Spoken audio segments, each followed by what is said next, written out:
Anderson, já estou gravando, quando quiser começar, por ti. Bom, nossa primeira conversa entre consultores da Musa, conversa pelo menos assim, frente a frente um com o outro, porque toda semana a gente está reunido, está fazendo treinamento, né? E quando a gente fala em consultores, né, a primeira coisa que vem à cabeça, pelo menos os clientes quando me perguntam, é mais aquele igual de assessores da... Então tem uma grande diferença entre consultores e assessores. Então esse é o primeiro ponto, assim, que a gente fala já direto nesse bate-papo. Matheus, fala aí, principal diferença de uma consultoria para uma assessoria. Tá bom. Acho que assim, quando a gente pensa em consultoria e assessoria, né, são dois modelos diferentes de atuação. Teoricamente, o objetivo dos dois é ajudar o cliente a investir, a alcançar seus objetivos financeiros, né? Mas a primeira coisa que diferencia bastante é o modelo de remuneração, né? Então, o modelo de assessor de investimentos, que talvez é uma evolução já do modelo bancário, é basicamente aquele profissional que ajuda as pessoas a investir, mas ele é remunerado com base em comissões, em metas, ele precisa vender produtos de uma corretora, de uma marca. Então, querendo ou não, esse modelo de atuação acaba gerando um certo conflito de interesse, né? E às vezes nem é falar mal do profissional ou o problema do profissional, mas a forma que o modelo gera esses conflitos de interesse. Isso fica uma dúvida, às vezes, na própria cabeça do cliente, né? Mas o assessor, ele é funcionário, um trabalho interno, né?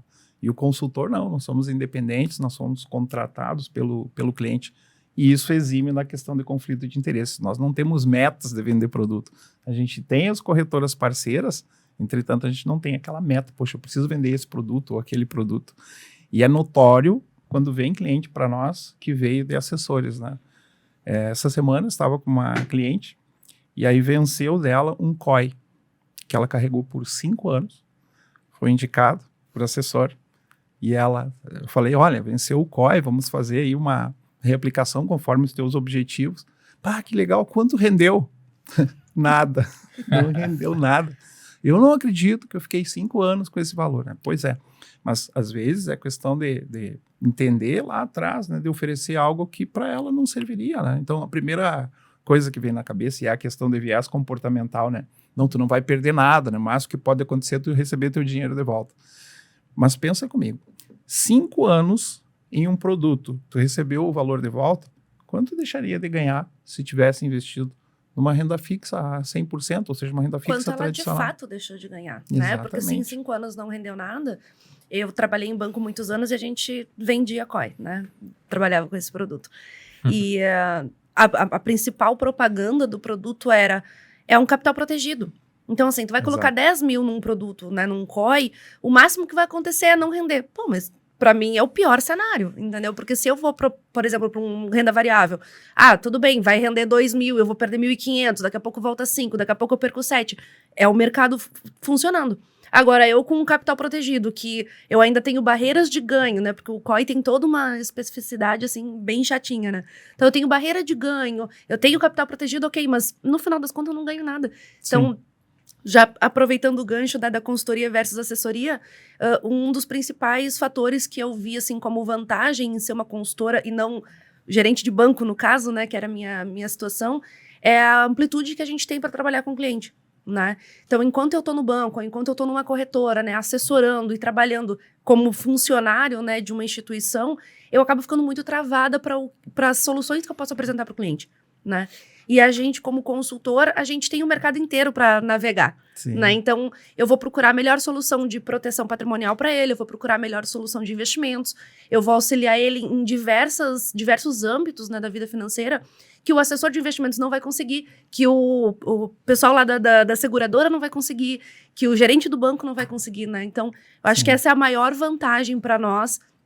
A gente consegue, de fato, fazer esse 360 na vida do cliente e fazer parte da vida do cliente, né? Porque a gente divide os sonhos, a gente divide os objetivos, a gente acompanha os problemas, a gente readequa, né, a trajetória do cliente ali conforme as coisas vão acontecendo.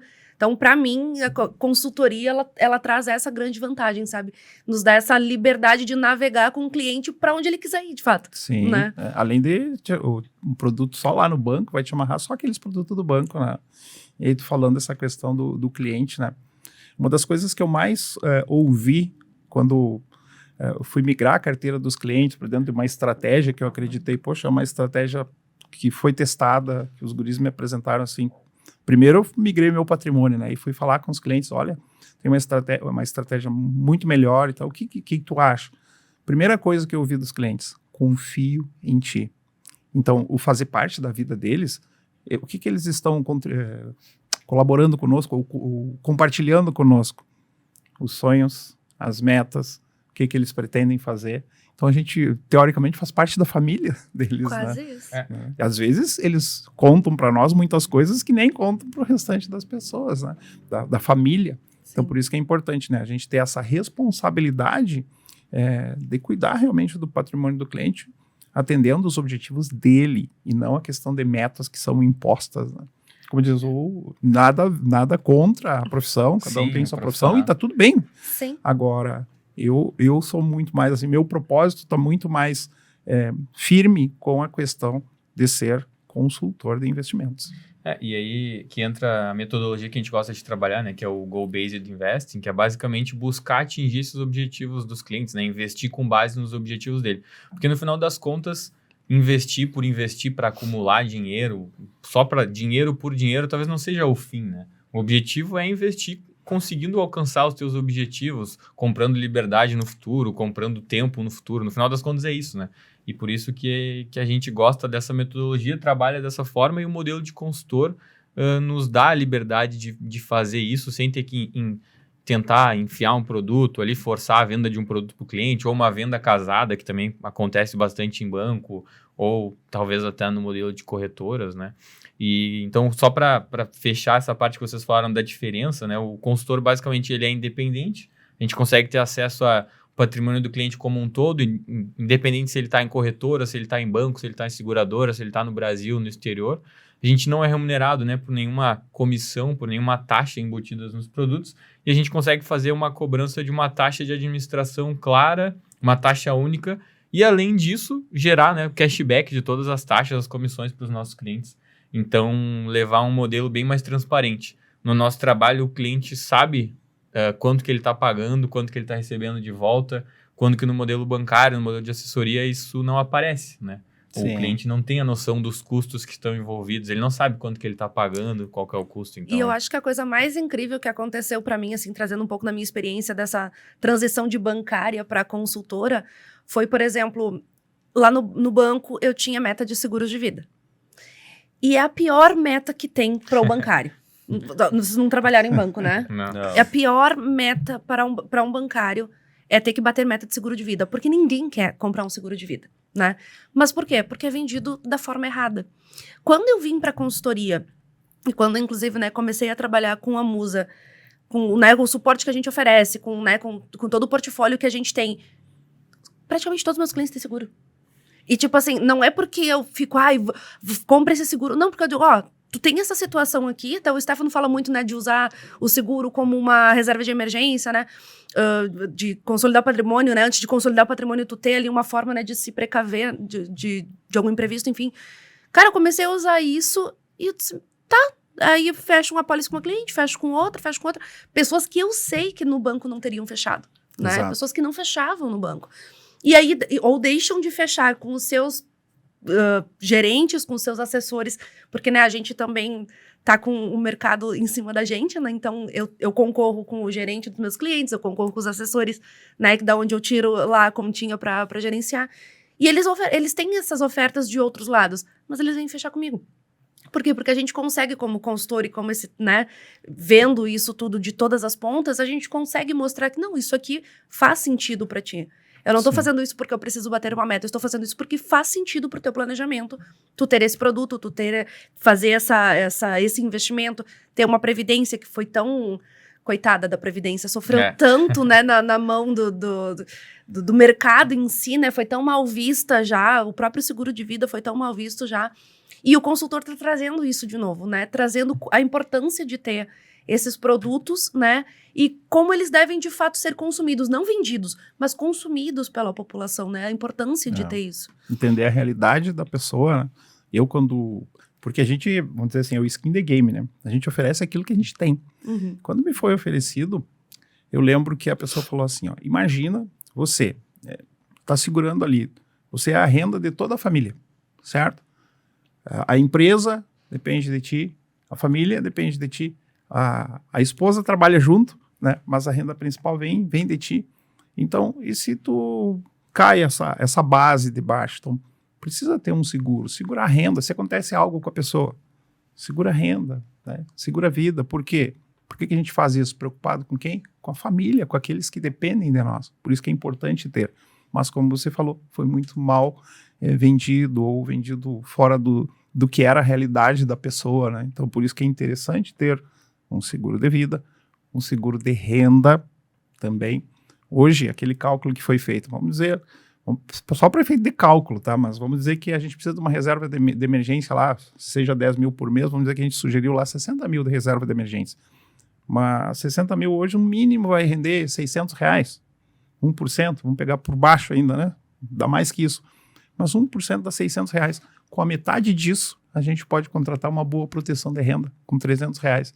Então, é questão de como fazer, né, teoricamente, uma alavancagem da proteção.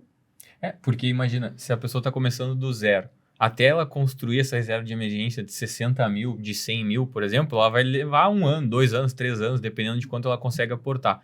Eventualmente, com o seguro, a partir do primeiro mês que ela está pagando, ela já tem essa proteção, né? Então, ela já tem esse capital disponível a partir do segundo dia que a seguradora aprovou ali, né? Então, é uma coisa que faz sentido pensar. Quanto tempo eu vou demorar para chegar na minha reserva de emergência que eu já estaria antecipando através de um seguro ou, né, de algum outro produto similar, né? Então, esse planejamento faz sentido. A gente que atende empresários, né, sabe que é importante ter isso, né? Porque eles não têm essa segurança. O empresário corre muito risco. Nossa. Principalmente no Brasil hoje, né? Para mim, o investimento mais arriscado que existe é ser empresário. Exato. Mas porque Não, com certeza. tudo... Se eu no momento aqui, eu tô gravando o podcast com vocês, é um horário que eu atendo. Então, assim, se eu não estiver atendendo, eu não tô gerando renda. Eu não tô saindo de um trabalho CLT, onde eu ganho lá um fixo e aconteça o que acontecer, eu vou ter aquele salário no final do mês. Se eu não estiver produzindo, eu não tenho recurso, eu não tenho dinheiro, eu não tenho o meu salário, né? Eu não tenho meu prolabore. Então, para mim, eu acho que o que a gente faz é a coisa mais arriscada que tem, que é abrir um CNPJ e enfrentar o mercado como, não, agora eu sou uma empresa e vamos ver o que vai dar. Né? Talvez até fugindo um pouco do assunto, mas quando a gente fala de empresários, eu acho que é comum quando a gente conversa com algum empresário, assim, tá montando uma carteira ou montando um planejamento financeiro, a cabeça do empresário ela já é mais arrojada, né? Então, ele tem um negócio lá que ele já é super arrojado no negócio dele. Quando ele vai começar a investir, ele também quer ser super arrojado. E aí eu acho que é um papel muito importante nosso aqui como consultor. Olha, tu já é super arrojado no teu negócio, tu é empreendedor, tu tem várias empresas. Aqui no mercado financeiro, pensando no teu planejamento financeiro, tu precisa ser mais conservador. Se tu for super arrojado aqui e lá na tua empresa, pô, se acontecer alguma coisa, né, tem o risco da ruína ali. Então, acho que aí vai tudo por agora. Então, é um ponto importante de a gente pensar, né? E aí que entra a importância do consultor. Né? Eu tava lembrando, tu falou, eu lembrei direto de um cliente que começou comigo, empresário. Aí olhou o primeiro resultado dela, deu perto de 2%. Aí ele, 2%? Só? Poxa, achou pouco 2%, né? Porque, claro, tá acostumado a, poxa, tua empresa, eu sei que te dá um retorno ali, mas a tua empresa exige o teu maior patrimônio, que é o teu tempo, o teu tempo de vida. Olha o risco que está correndo aqui, nós estamos preparando para que lá na frente tu te dê o luxo de trabalhar menos tempo e viva da renda desse valor que a gente está. Então não precisa correr grandes riscos. 2% é um resultado muito acima do que o mercado entrega hoje, né? Então fica tranquilo que com certeza lá na frente tu vai ter isso que tu planeja agora. Aí ele olhou, poxa, tu tem razão. Teve que concordar, né? Exato. Não, 2% é uma rentabilidade bem interessante no mês. Sim. E falando de arriscar, né, do empresário já vir com esse pensamento mais arrojado, isso é uma coisa que eu percebo muito, eu trabalho com mulheres, né, minha carteira é basicamente mulheres, atendo um ou outro homem, assim, específico, né, numa situação mais específica, mas minha maior base são mulheres. E eu percebo muito essa diferença de como o homem, ele é muito mais arrojado, ele tá muito mais disponível para correr riscos do que a mulher. As minhas clientes, até eu explicar para elas o que é um tesouro direto, meu Deus, o dinheiro tá na conta corrente, parado, e eu não posso mexer. Até que elas tenham segurança de que não, a gente pode aplicar no tesouro direto, porque tem lá, né, uma certa segurança do governo, explica e tal. é muito mais... Vocês sentem isso também, que eu acho que vocês têm uma carteira mais mista, né? De homens e mulheres. Vocês sentem essa diferença, assim, de a mulher ser mais conservadora e o homem ser mais arrojado nos investimentos? Sim. Eu tenho clientes, inclusive, eu vinha contando, né? Que ela era extremamente, assim, explicando até ela entender, poxa, mas é muito conservadora. Não sei se pode generalizar, claro que a minha maioria dos clientes são homens, assim, mas a gente nota realmente na mulher, ela é mais, ou talvez, não vou dizer a questão de desconfiada, né, e tal, você pode confiar. Hoje eu tenho clientes com mais de 4, 5 anos comigo, já confio, né, confio em ti é uma coisa que ela fala, mas demora um pouquinho mais realmente para aceitar, às vezes, uma sugestão que está de acordo, está alinhada com a realidade, com o perfil dela, mas ela sempre dá uma pensada mais do que o homem já, não, pode fazer, faz o que tu fizer e tá bem feito. Talvez a maioria das mulheres seja um pouco mais racional nessa tomada de decisão, não sei. Mas eu percebo isso também na carteira. As clientes, né, que são mulheres, acabam sendo mais conservadoras ou querem começar no perfil conservador e com o tempo a gente vai crescendo, né? E até, já que a gente está falando sobre esse assunto de perfil de investidor, eu acho que é interessante a gente comentar, né, que sempre um dos primeiros passos que a gente faz na consultoria é tentar entender o cliente, entender os objetivos, entender o perfil dele de investidor. E, óbvio, para tentar enquadrar naqueles perfis padrão lá que tem na corretora, conservador, moderado, arrojado. E na conversa a gente percebe, na maioria das vezes, a pessoa que investe, que é um investidor, ela se auto-intitula muito mais arrojada do que ela é na prática. Uhum. E aí a gente mostra lá os perfis, os retornos, e ela sempre quer começar no perfil mais arrojado possível. Acho que a maioria dos homens, etc., quer começar no perfil mais arrojado possível. E na primeira queda, na primeira volatilidade, ela já nos chama, o que está acontecendo? O que aconteceu na carteira? Né? Então, isso também é um papel importante nosso de conhecer o cliente e não é simplesmente colocar naquele padrão ali que a corretora ou que o mercado traz, né? Sim, lembrando de cliente, assim, mulher, a cliente começou comigo e aí uma das alocações coloquei, mas foi 1%, foi lá num investimento alternativo, uma cripto. Aí quando eu coloquei, ela, Anderson, por que só 1 e não 10? Né? Aí eu olhei para ela, olha, o que acontece, né? Vamos dizer que a gente coloque, para efeito de cálculo, 10 mil reais. Como tu te sentiria se daqui a um mês esses 10 mil tivessem 5 mil? Ah, não, aí não é para mim. Ah, tá. E se R$1.000 tivesse em 500, esses 500 já teria ganho em outros investimentos. Ah, não, aí faz mais sentido. Bom, então tá explicado, né, que o teu perfil não é tão arrojado como você disser. É isso aí, exatamente. Esse descasamento do que o cliente acha que é versus o que de fato ele faz na prática, existe muito assim, mas no meu caso acontece é bem fiel isso, sabe? Eu vou, né, a gente faz aquele primeiro contato, né, entende ali quais são os planos do cliente, o que ele espera e tal. E eu cheguei numa conclusão depois, eu acho que eu já atendi umas 150 mulheres do ano passado para cá. E uma coisa que eu entendi foi, o perfil conservador, ele vem muito por conta da falta de conhecimento. Sim. Porque, mas é que a vida inteira eu botei em poupança, mas é que a vida inteira eu fiquei lá num CDB, eu deixei na conta corrente. É por conta da insegurança que elas têm em não saber o que dar os próximos passos, né? Mas o que é um fundo de investimento? Mas por que eu vou botar numa LCI e numa LCA? O que é esse fundo multimercado? Da onde que sai? Né? Enfim, eu percebo que o conservadorismo nos investimentos vem muito por conta disso. Da falta de conhecimento que a gente tem social, né? Sobre finanças em si. Né? Sobre a gente entender que, mudou o governo, eu não gosto do governo, então agora eu não quero mais botar dinheiro no Tesouro Direto porque vão roubar meu dinheiro.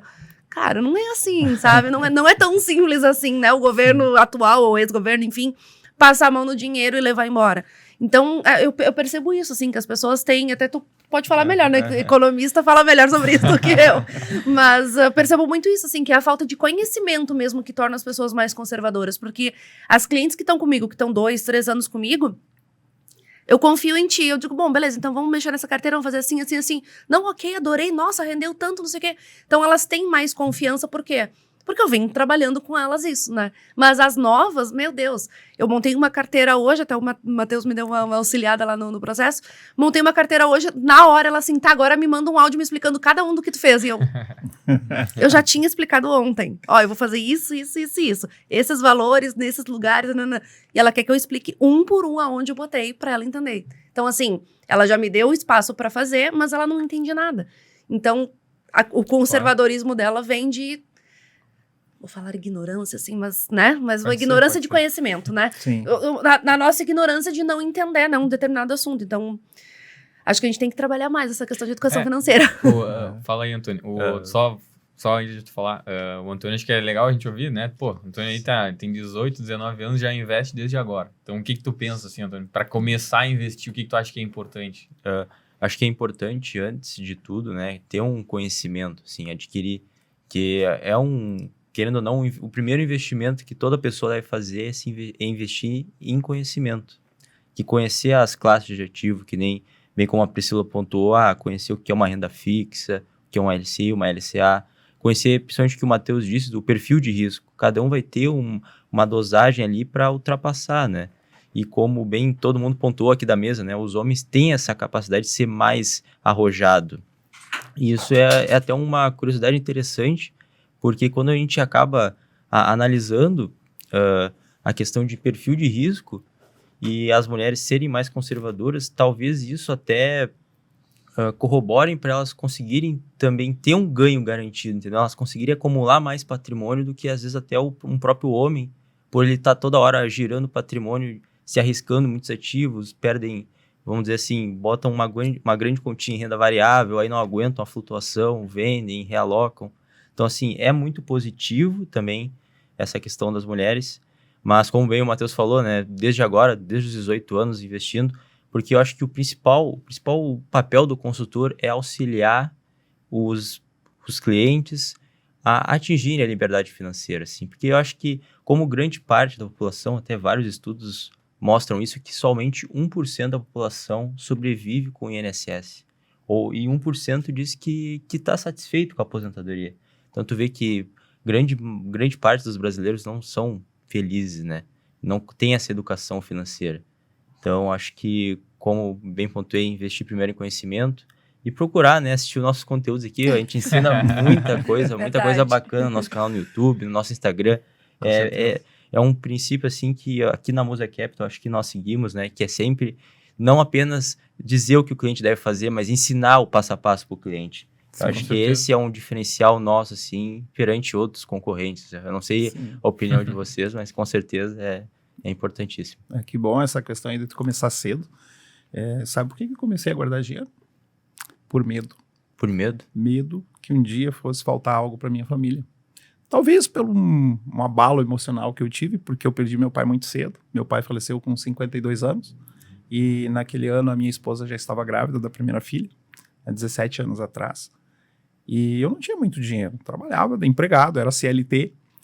Então, quando a gente tem um baque emocional assim, primeira coisa, poxa, meu pai, né, não que eu fosse depender financeiramente dele, mas sempre ter aquela base, se um dia faltar, eu tenho meu pai.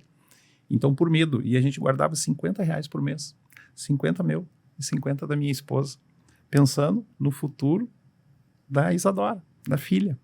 Então, esse hábito a gente sempre teve, desde que ela nasceu até hoje. A gente tem, claro que agora um pouco mais, mas sempre a gente teve esse hábito. Então, lá atrás, eu investia por medo, né? Para que não faltasse. Hoje, eu invisto para que sobre. E para que sobre bastante, para que sobre muito, né? Mas isso é uma coisa interessante, né? Isso que tu falou. Todo cliente, todo investidor deve ter um propósito antes de investir. Não investir por simplesmente investir. Porque a gente acaba conhecendo inúmeros casos, assim, eu digo pessoalmente, de pessoas que têm uma grande quantia de patrimônio, mas na vida pessoal são infelizes por só querer acumular e não querem ter um propósito em si. Como tu bem comentou antes, tu poupava por medo, né? Mas agora tu tem um propósito, tem uma família, tem uma filha, e tu quer deixar esse patrimônio que tu acumular ao longo do tempo para ela. E eu acho que isso que é interessante, né? Todo cliente vem com um propósito. Eu quero comprar minha casa. Eu quero ter educação para os meus filhos. Ou, eu quero fazer uma viagem no final do ano. Esse que é o importante, assim. Eu digo, investir sempre com um propósito. Porque não há nada sem propósito de vida, não há nada, né? Sim. Acaba se perdendo os valores. Os clientes trazem para nós os sonhos deles, né? Então, a gente entender isso, né? Nem é questão de entender do investimento em si, mas entender o propósito que eles trazem, né? Em busca o quê? Que lá na frente eles tenham uma vida tão boa ou até melhor do que a vida que eles têm hoje. E se trata, assim, de felicidade, né? Que é um tema também, né? Que dá para provocar, né? O quão o dinheiro traz a felicidade. Sim. Eu sempre digo que ele não traz, mas ele viabiliza. Sim. Porque tudo que a gente conquistou, né? Que a gente conquista, que outras pessoas conquistam, enfim, tem dinheiro no caminho, né? Uma viagem, tem que pagar, não dá pra viajar de graça. Ter o carro dos meus sonhos, tem que comprar o carro, então tu tem que fazer, né? Ou financiamento, ou, né, fazer um Pix, uma transferência, enfim. Então o dinheiro, ele viabiliza. O Antônio tava falando ali, né? Tu tava falando, aliás, sobre por que tu começou a investir, né? E eu fiquei refletindo, disse, cara, por que eu comecei a investir? Porque eu era a louca das compras. Eu tinha 3, 4 cartões de crédito, eu ganhava 8 mil reais no banco e cada cartão de crédito tinha 15 mil de limite. Eu estourei todos. Todos. E eu entrei no buraco. Isso faz uns 10 anos. Eu entrei num buraco profundo. E eu disse, cara, como assim que tem famílias que vivem com 3 mil reais e eu ganhando 8, morando com a minha mãe, tipo, né, não tendo grandes gastos, grandes custos, vou viver dessa forma. E aí eu comecei peraí, eu já tô endividada mesmo, já tô no Serasa, já tô no SPC, vou começar a guardar o meu dinheiro e vou negociar essas dívidas. Então eu comecei a investir pensando nisso, meu objetivo era quitar as minhas dívidas, eu tenho que limpar meu nome. Eu e o Serasa, a gente não pode mais viver nesse relacionamento sério. Eu não tenho mais como ficar assim. Então eu comecei a guardar dinheiro pra isso, pra me livrar das dívidas. E aí a gente pega gosto, né? Porque aí tu vê que aqueles 500 reais no outro mês já é 505, os 505 virou 515, então eu comecei investindo 500 reais, né? E eu ficava todo dia, eu olhava lá, não, os 500 estão ali ainda, conservadorismo, né? Os 500 estão ali ainda, não, os 500 estão ali ainda. E aí entra também a questão do conhecimento eu tinha comprado um CDB pré-fixado. E aí eu precisei daquele dinheiro, porque eu botei aqueles 500 reais lá e eu não sabia do conceito de reserva de emergência e tal. E eu pensei, não, agora eu tô investindo, agora eu vou me organizar, vou pagar as minhas dívidas. Só que eu precisava de um dinheiro rápido, assim, e eu fui resgatar. E eu descobri que meu dinheiro de 500 valia 300 agora. E eu disse, mas que absurdo. Eu briguei com o cara quando eu fui resgatar. Eu disse, mas que absurdo é esse? Vocês estão pegando meu dinheiro? Ele, não, é que tu compra um pré-fixado, porque se tu levar até o vencimento, aí explicou, né, toda a dinâmica do pré-fixado. E eu, tá, então eu não sei, né, o que eu tô fazendo. E aí eu fui começar a estudar e tal, e a coisa melhorou. Mas sobre comprar casa, que nem tu falou, né, a gente trabalha com os sonhos dos clientes. Eu estudo muito sobre psicologia econômica. E umas questões que apareceram pra mim e que eu trago na consultoria e que eu digo, cara, como é incrível a cabeça do ser humano. A gente não investe pra comprar uma casa, a gente não investe pra comprar um carro, a gente não investe pra fazer uma viagem. A gente investe pra ter experiências, pra ter segurança, pra ver o sorriso no ou não, quando tu vê teus filhos, cara, consegui levar meus filhos pra viajar, tu fica feliz. Quando tu vê, gastei 30 mil pra fazer essa viagem, tu nem dá bola mais. Por quê? Porque tu tá vendo os teus filhos felizes. Porque a tua esposa tá feliz, né? Que nem o ano passado, viajei pela primeira vez com o meu marido, né? Eu sempre viajava sozinha, viajei com meu marido. Eu disse, cara, a gente pagou uma nota pra fazer essa viagem, entendeu? Mas ver ele faceiro, que tava ouvindo outro idioma, e que a gente tava, sabe, conversando e viajando e passeando por lugares que a gente vê na televisão. E eu olhei pra ele e disse, cara, valeu cada centavo que a gente gastou nessa viagem, sabe? Então, assim, isso é uma coisa que me deixou muito feliz, voltando lá no início da consultoria, né? Mas por ser consultor, porque a gente viabiliza os nossos clientes a terem não só a realização dos sonhos deles, mas também a ajudar eles a firmar aquele viés que eles têm. Porque, por exemplo, quando um cliente diz pra mim, eu quero comprar minha casa, eu não vou convencer ele a alugar. Porque é importante pra ele aquela sensação de segurança dele ter a casa dele. Então, se tu quer financiar, ou quer comprar à vista, ou quer se descapitalizar pra comprar um carro, tu vai comprar. Porque aquilo tem um significado pra ti, né? E isso é uma coisa que eu percebo que o mercado não respeita muito, assim, né? Outros profissionais. E a gente tenta buscar isso, né? De entender que, não, beleza, é o teu sonho, ok, eu vou achar a melhor forma pra tu realizar o teu sonho, né? Não, assim, não se trata, pegando até o gancho que tu falou, não se trata da casa que eu tenho. Se trata de eu ter um teto para os meus filhos. Não se trata de quanto dinheiro eu guardo. Se trata de eu dormir tranquilo e saber que eles estão com o futuro garantido. Claro que quanto mais confortável, melhor, né? Exato. Não se trata de quantos carimbos a gente tem no passaporte ali de viajar. Agora se trata de cada momento que a gente viveu e que a gente vivenciou aquela experiência junto das pessoas que a gente ama. Certo? Então, tudo, essa questão do dinheiro, né? É muito mais a experiência, o que a gente vive, do que o guardar em si. Eu concordo. Que quando a gente pensa em dinheiro, que no final das contas ele não traz felicidade, mas ele facilita muito o nosso processo, né? A nossa vida como um todo. Porque no final das contas, quando eu penso em investir, em acumular para o futuro, etc., eu sempre penso em liberdade e em comprar tempo com a minha família, com as pessoas que eu gosto, comprar tempo em lugares que eu quero estar, né? E não necessariamente parar de trabalhar ou me aposentar mais cedo, mas poder escolher o que eu quero fazer, tomar uma decisão de forma mais tranquila, sabendo que, né, eu tenho um patrimônio que pode me dar tranquilidade, que eu tenho investimentos, que eu tenho uma base. Então é assim que eu penso sobre dinheiro, né? Então acho que muito em linha com o que vocês estão falando. Não, isso que tu disse é meu mantra, assim. O dinheiro, ele te dá a opção de escolha. Porque quando eu comecei lá a me organizar e tal, né? E aí eu saí das dívidas, virei investidora e tal, eu escolhi sair do banco. A minha família queria o meu rim. Como assim? Tu vai largar um emprego que te dá comissão, que tu ganha bem, que tem plano de saúde, benefícios, vale alimentação, vale refeição, porque o bancário tem benefícios enormes. Como que tu vai abrir mão de tudo isso pra arriscar empreender, né? Eu disse, cara, porque eu consigo, porque eu posso, porque eu me preparei pra isso, né? Eu me preparei pra, inclusive, ficar 1 ano sem fazer nada, pra ver o que eu ia fazer, pra onde que eu ia ir, né? Onde é que eu ia atacar pra mudar, enfim, se eu ia voltar, pensar se eu ia voltar para banco, se eu ia abrir a minha empresa, se eu ia fazer um concurso público, né? Foi uma opção minha no passado. Então, o dinheiro, pra mim, acho que é a melhor forma de exemplificar, assim, qual é a função, né, de umas finanças bem organizadas na vida de uma pessoa, é que ele te dá poder de escolha. Porque tu, sem dinheiro, tu é obrigado a ficar naquele trabalho, tu é obrigado a viver onde tu vive, tu é obrigado a não viajar, a abdicar de outras coisas, né, a abrir mão de experiências, não poder almoçar ou jantar naquele restaurante que tu sempre sonhou, sabe? E com dinheiro, não. Com dinheiro, quando tu aprende a lidar com ele, tu tem esse poder de, cara, eu vou então passar a semana comendo a minha marmitinha, porque no sábado eu vou levar a minha esposa, vou levar minha namorada, vou levar meu marido pra comer naquele lugar bacana que a gente sempre quis, sabe? Sim. E talvez até aproveitar, Priscila, que tu falou sobre isso, né? A gente pode comentar sobre... Porque muitas pessoas às vezes pensam que para investir precisa ter muito dinheiro, ou que eu tenho que ter um alto salário.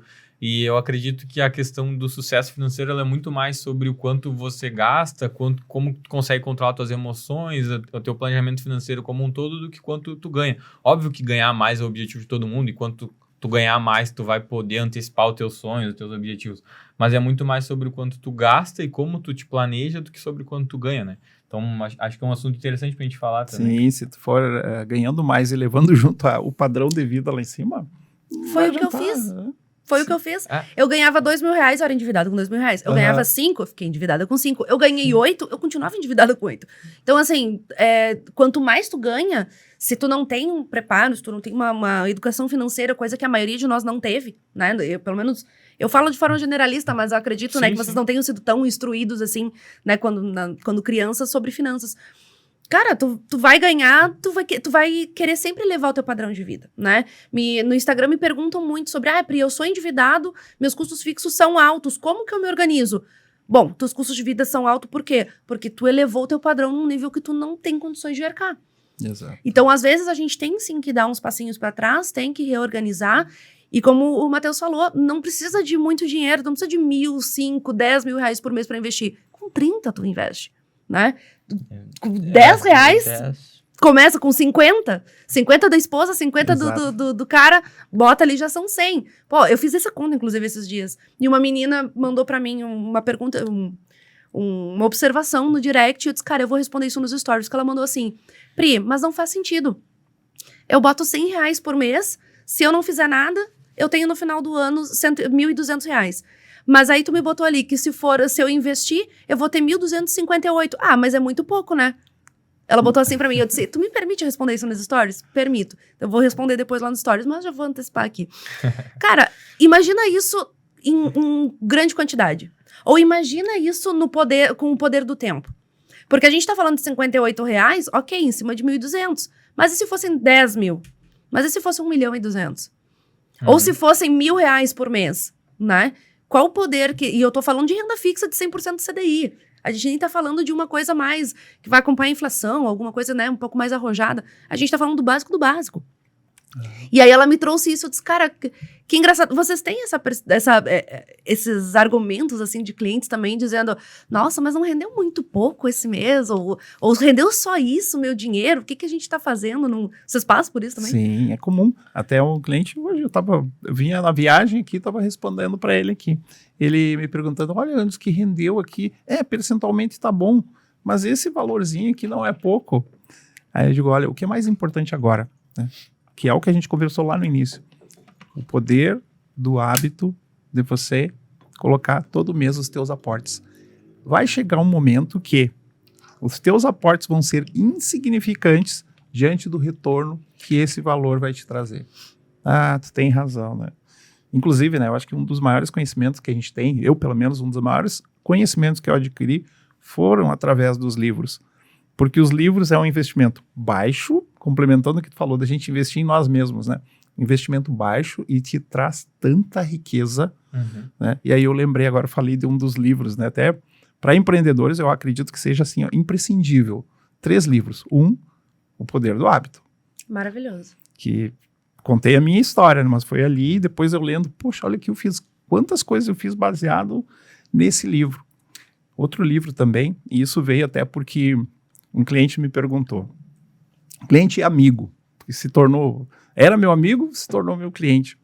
Poxa, Anderson, tu faz tanta coisa que tu tem teus negócios aí, tu ainda é consultor, eu vejo que tu tá sempre atendendo e tal. Como é que tu consegue administrar isso? Aí eu respondi para ele, lê um livro que se chama A Única Coisa. Não sei se vocês já leram. Não.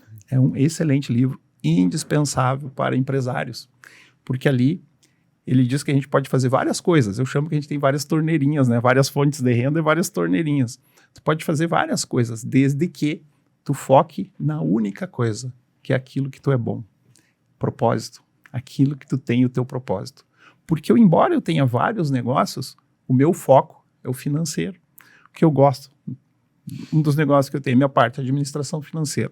O outro lá, que eu tenho um restaurante italiano, comida maravilhosa, vou lá como cliente, porque a comida é boa. Mas a minha parte lá, financeira, administração financeira. E o feedback que eu pego, que eu vou lá como conselheiro também para falar sobre a questão de finanças, e os sócios me dizem, olha, a melhor coisa que teve foi tu ter entrado na sociedade, porque a gente nunca viu os números apresentados dessa maneira com que tu apresenta, né?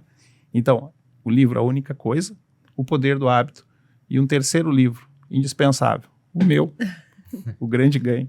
Esse sim, hein? Eu tive um grande ganho na minha vida. Qual foi? Perceber que o segredo não estava na questão do dinheiro, de quanto a pessoa quer ganhar. Ela não vai lá para saber o que é um CDB, um LCI, LCA, né? Cabe a nós, né, aos poucos, aos tempos, ele saber. Mas o grande segredo está nos relacionamentos. Uma das pesquisas mais demoradas que houve, pesquisando sobre pessoas, concluiu que as pessoas que vivem mais são as pessoas que se relacionam com mais pessoas e automaticamente elas são mais felizes. Então o segredo está nos relacionamentos. O grande ganho que eu tive foi ter o poder de estar convivendo com outras pessoas, ajudando outras pessoas nos propósitos delas e automaticamente eu também estava desenvolvendo meu propósito. E isso faz muita diferença, as pessoas com quem tu anda, né? Tem uma premissa que diz que a gente tá, como é que é, as 7 pessoas do Mark Zuckerberg, né? A gente tá, alguém que conhece alguém, conhece o cara. Tipo, a gente tá muito próximo de uma pessoa muito famosa. Mas, pra mim, o que mais vale é aquilo de nós sermos a média das 5 pessoas com quem a gente mais anda, né? E há uns anos atrás eu fiz essa avaliação. Eu disse, tá, com quem eu tô andando? Com pessoas endividadas, com pessoas que gastam mais do que ganham, com pessoas que querem mostrar um padrão de vida que não tem. Ou seja, querem ir no restaurante mais bacana, querem viajar pra Punta Cana e estão com prestação do carro atrasado. E estão devendo no cheque especial. E estão, entendeu, comprando roupa com 35 mil parcelas. Qual é a graça que tem nisso, né? E aí eu comecei a fazer esse exercício. Eu disse, não, peraí, eu vou, né? Eu quero ter dinheiro, eu vou andar com pessoas que de fato têm dinheiro. E aí fui voltar a minha atenção para outras pessoas. Fui ler, fui, né, enfim, estudar. E as coisas começaram a acontecer. Não tô falando de lei da atração, não tô falando de nada aqui. Tá? Não, mas é como é incrível, né? Como muda tu tá com pessoas que buscam a mesma coisa que tu, né? Por exemplo, eu quando abri minha empresa há 3 anos atrás, eu comecei a lidar muito mais, a me relacionar muito com empresários, né? Com pessoas empreendedoras, empresárias, enfim, com donos de empresa, né? Minha visão mudou totalmente. A pessoa que é minha amiga, que não é desse meio, ela não entende, por exemplo, quando eu digo, mas sábado eu vou ir lá, sei lá, tenho que gravar um vídeo, porque eu tô gravando aulas, porque eu vou vender um curso, não sei o quê. Ai, mas é sábado, a gente combinou de sair pra fazer um happy hour. Eu disse, pois é, mas é que eu preciso fazer isso. Então as pessoas não entendem, né? E aí, quando tu muda o teu foco pra andar com pessoas que querem as mesmas coisas que tu, é muito engraçado como as coisas começam a acontecer. Com Sim. certeza. Eu acredito muito nisso também. A questão das pessoas que a gente se relaciona e o ambiente faz muita diferença, né? É só tu ver um exercício básico, né? Quando a gente tá querendo crescer, a gente tá buscando alguma coisa, a gente tá próximo das pessoas que estão pensando a mesma coisa, o ambiente, de uma forma geral, te ajuda a levantar, né? E se tu tá num ambiente contrário, onde só tem pessoas pessimistas, não acreditam que vai dar certo, por mais que tu queira crescer, etc., o ambiente, o entorno daquelas pessoas te puxa para baixo. Então, isso faz diferença. Pode até parecer que é uma coisa, talvez é um papo de coaching, etc., mas é verdade, é uma questão que... É uma questão que faz, né, que faz sentido e o ambiente leva. Até, por exemplo, a gente aqui, cada um, antes de estar na Musa, etc., já gostava de investir, pensava em planejamento financeiro, pensava, etc. A gente se juntou, a gente está todo mundo reunido, trabalhando basicamente com o mesmo propósito de levar a consultoria de investimentos para pessoas, ajudarem as pessoas a alcançarem seus objetivos, né? E como a gente tem mais força, a gente tem, por causa da nossa união, a gente está pensando junto, a gente consegue chegar em lugares diferentes, né? E a gente influencia pelos exemplos sobre o que a gente faz. A gente é influenciado pelo conteúdo que a gente consome. Eu vou mais longe do que tu falou. A gente também pode ser a média das 5 pessoas que a gente mais consome conteúdo. Com certeza. Né? Então, às vezes, a gente pensar, o que a gente tem assistido, né, no Instagram, ou na TV? Eu não assisto TV, mas o que as pessoas têm assistido que isso está te ajudando a crescer ou está te ajudando a levar para baixo, né? E exemplos, esses dias foi um casal jantar lá em casa, vocês já foram lá também, mas talvez vocês não tenham notado que foram só uma vez. Aí a minha filha, né, a minha filha pegou um suco ali, estavam servindo refrigerante, ela não toma. Eu disse, não, como que ela não toma refrigerante? Simples, aqui em casa a gente não toma refrigerante, então ela nunca pegou o hábito. Né? Então, a gente influencia pelos exemplos, a gente é influenciado pelo ambiente onde a gente está. Claro. Não, total. E a internet, a gente que está bastante exposto ali, né? A gente vê muito disso, né? De como o que tu fala pode influenciar outra pessoa, né? Eu percebo, por exemplo, recebo quase diariamente, Pri, segui o que tu falou, eu não sou tua cliente ainda, mas segui o que tu falou e eu consegui ajudar minha mãe. Cara, teve um dia que eu chorava, porque a guria mandou um depoimento que ela disse assim, eu não posso comprar tua consultoria. Eu não trabalhava com a Musa ainda, eu não posso comprar tua consultoria, mas eu li tudo que tu postou, eu acompanhei tudo, eu fiz maratonei o teu perfil e eu tirei a minha mãe das dívidas. E agora ela tá feliz, ela se organizou, ela tá, sabe? Eu disse pra ela ficar só com cartão de crédito, não sei o que, aquelas coisas que eu brinco assim no Instagram. Eu disse, cara, olha só, sem eu ter a menor noção, porque, claro, a gente tá ali com um propósito, óbvio, né? A gente tá ali pra falar do que, né, ensinar sobre finanças, enfim. Mas uma pessoa que eu nunca vi, que nunca me viu pessoalmente, disse pra mim, tu mudou a minha vida, porque eu ensinei minha mãe sobre o que tu ensina e sem a tua consultoria, com o que tu ensina, eu consegui mudar a vida dela. E eu fiquei, meu Deus, como é louco isso, né? O que tu consome ali. E isso também eu já percebi de como a gente perde tempo com internet, né? Às vezes, ontem eu me dei conta, eram 3 horas da manhã, eu estava na internet. Eu disse, não, mas só para. Tem que fazer uma limpa de vez em quando. Uma limpa, porque quando vê, uma coisa puxa outra, e aí tu tá lá, e quando vê, passou 1 hora e tu tá perdido num... Ficou no automático. Ficou no automático, exatamente. Tu tá perdido no Instagram, TikTok, sei lá onde. Então, eu concordo plenamente contigo. A gente também é a média das coisas que a gente consome, né? É interessante também isso que tu falou de receber feedbacks dos clientes. Como é bom receber feedbacks de clientes. Isso vale mais do que qualquer coisa. Sabe? Quando a gente está ali, eu recebi um depoimento de uma cliente, né, que inclusive foi a minha esposa que foi renovar a consultoria com ela, porque minha esposa aplica uma pesquisa, até a gente estava conversando sobre isso, né, e ela aplica uma pesquisa e os clientes que estão extremamente satisfeitos, ela já, né, faz a proposta da renovação da consultoria. Fazia. Aí a cliente mandou um áudio assim para ela. Olha, vocês me entendem, o Anderson me entende, tudo que foi feito até hoje não tenha dúvida, além de eu estar renovando, estou indicando mais uma cliente e tal. E assim, ó, vocês só me ajudaram. E eu tinha medo que um dia fosse faltar dinheiro e tal. Até que um dia o Anderson chegou e me falou, tu já percebeu que tudo que tu tem hoje, tu não vai gastar em vida? Aí ela, como assim? Então, tá aqui. O que tu tá gastando, a tua renda tá fazendo sobrar, tu ainda continua na fase dos aportes. E se fosse fazer o cálculo aquele da aposentadoria, da independência, da renda vitalícia, ela tem dinheiro para viver até os 90 e poucos anos de idade, né? Então, aquilo ali tocou ela e ela, a partir dali, ela mudou o estilo de vida dela, começou a dar mais atenção para a filha e vive mais leve, vive melhor, e a gente nota pelo semblante da pessoa. Poxa, então olha como, que eu falo de novo, né? A nossa responsabilidade de ajudar as pessoas a crescer, principalmente na vida também, não se trata de dinheiro. Não. Total. Bom, o meu podcast chama Não é sobre dinheiro, né? Justamente por isso, porque não é o dinheiro. Sim. Não é vou ter um patrimônio, eu quero chegar num 1 milhão de reais. Tá, mas por quê? Por que 1 milhão de reais? Por que tu quer chegar nesse número? O que esse número vai te fazer? Número mágico. Número mágico, 1 milhão. Eu quero ser milionário, eu quero ter 1 milhão de reais. Cara, sinceramente, chegar no 1 milhão de reais não é difícil. Não é difícil. O problema é, tu vai fazer isso com constância?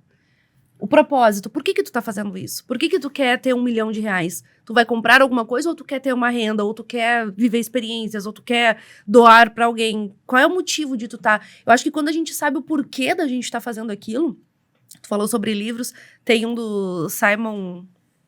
Ai, não vou me lembrar sobre o nome dele. Mas ele fala sobre isso, comece pelo porquê. Ah, sim. Comece pelo porquê. Por que eu quero fazer isso? E eu instigo muito minhas clientes e pessoal no Instagram, enfim, sobre isso. Por que tu quer fazer isso? Ah, eu quero ter 100 mil reais. Tá, mas por quê? Sim. O que 100 mil reais vai mudar na tua vida? Sim. Por que esse número mágico, né? Por que tu tem esse número na cabeça?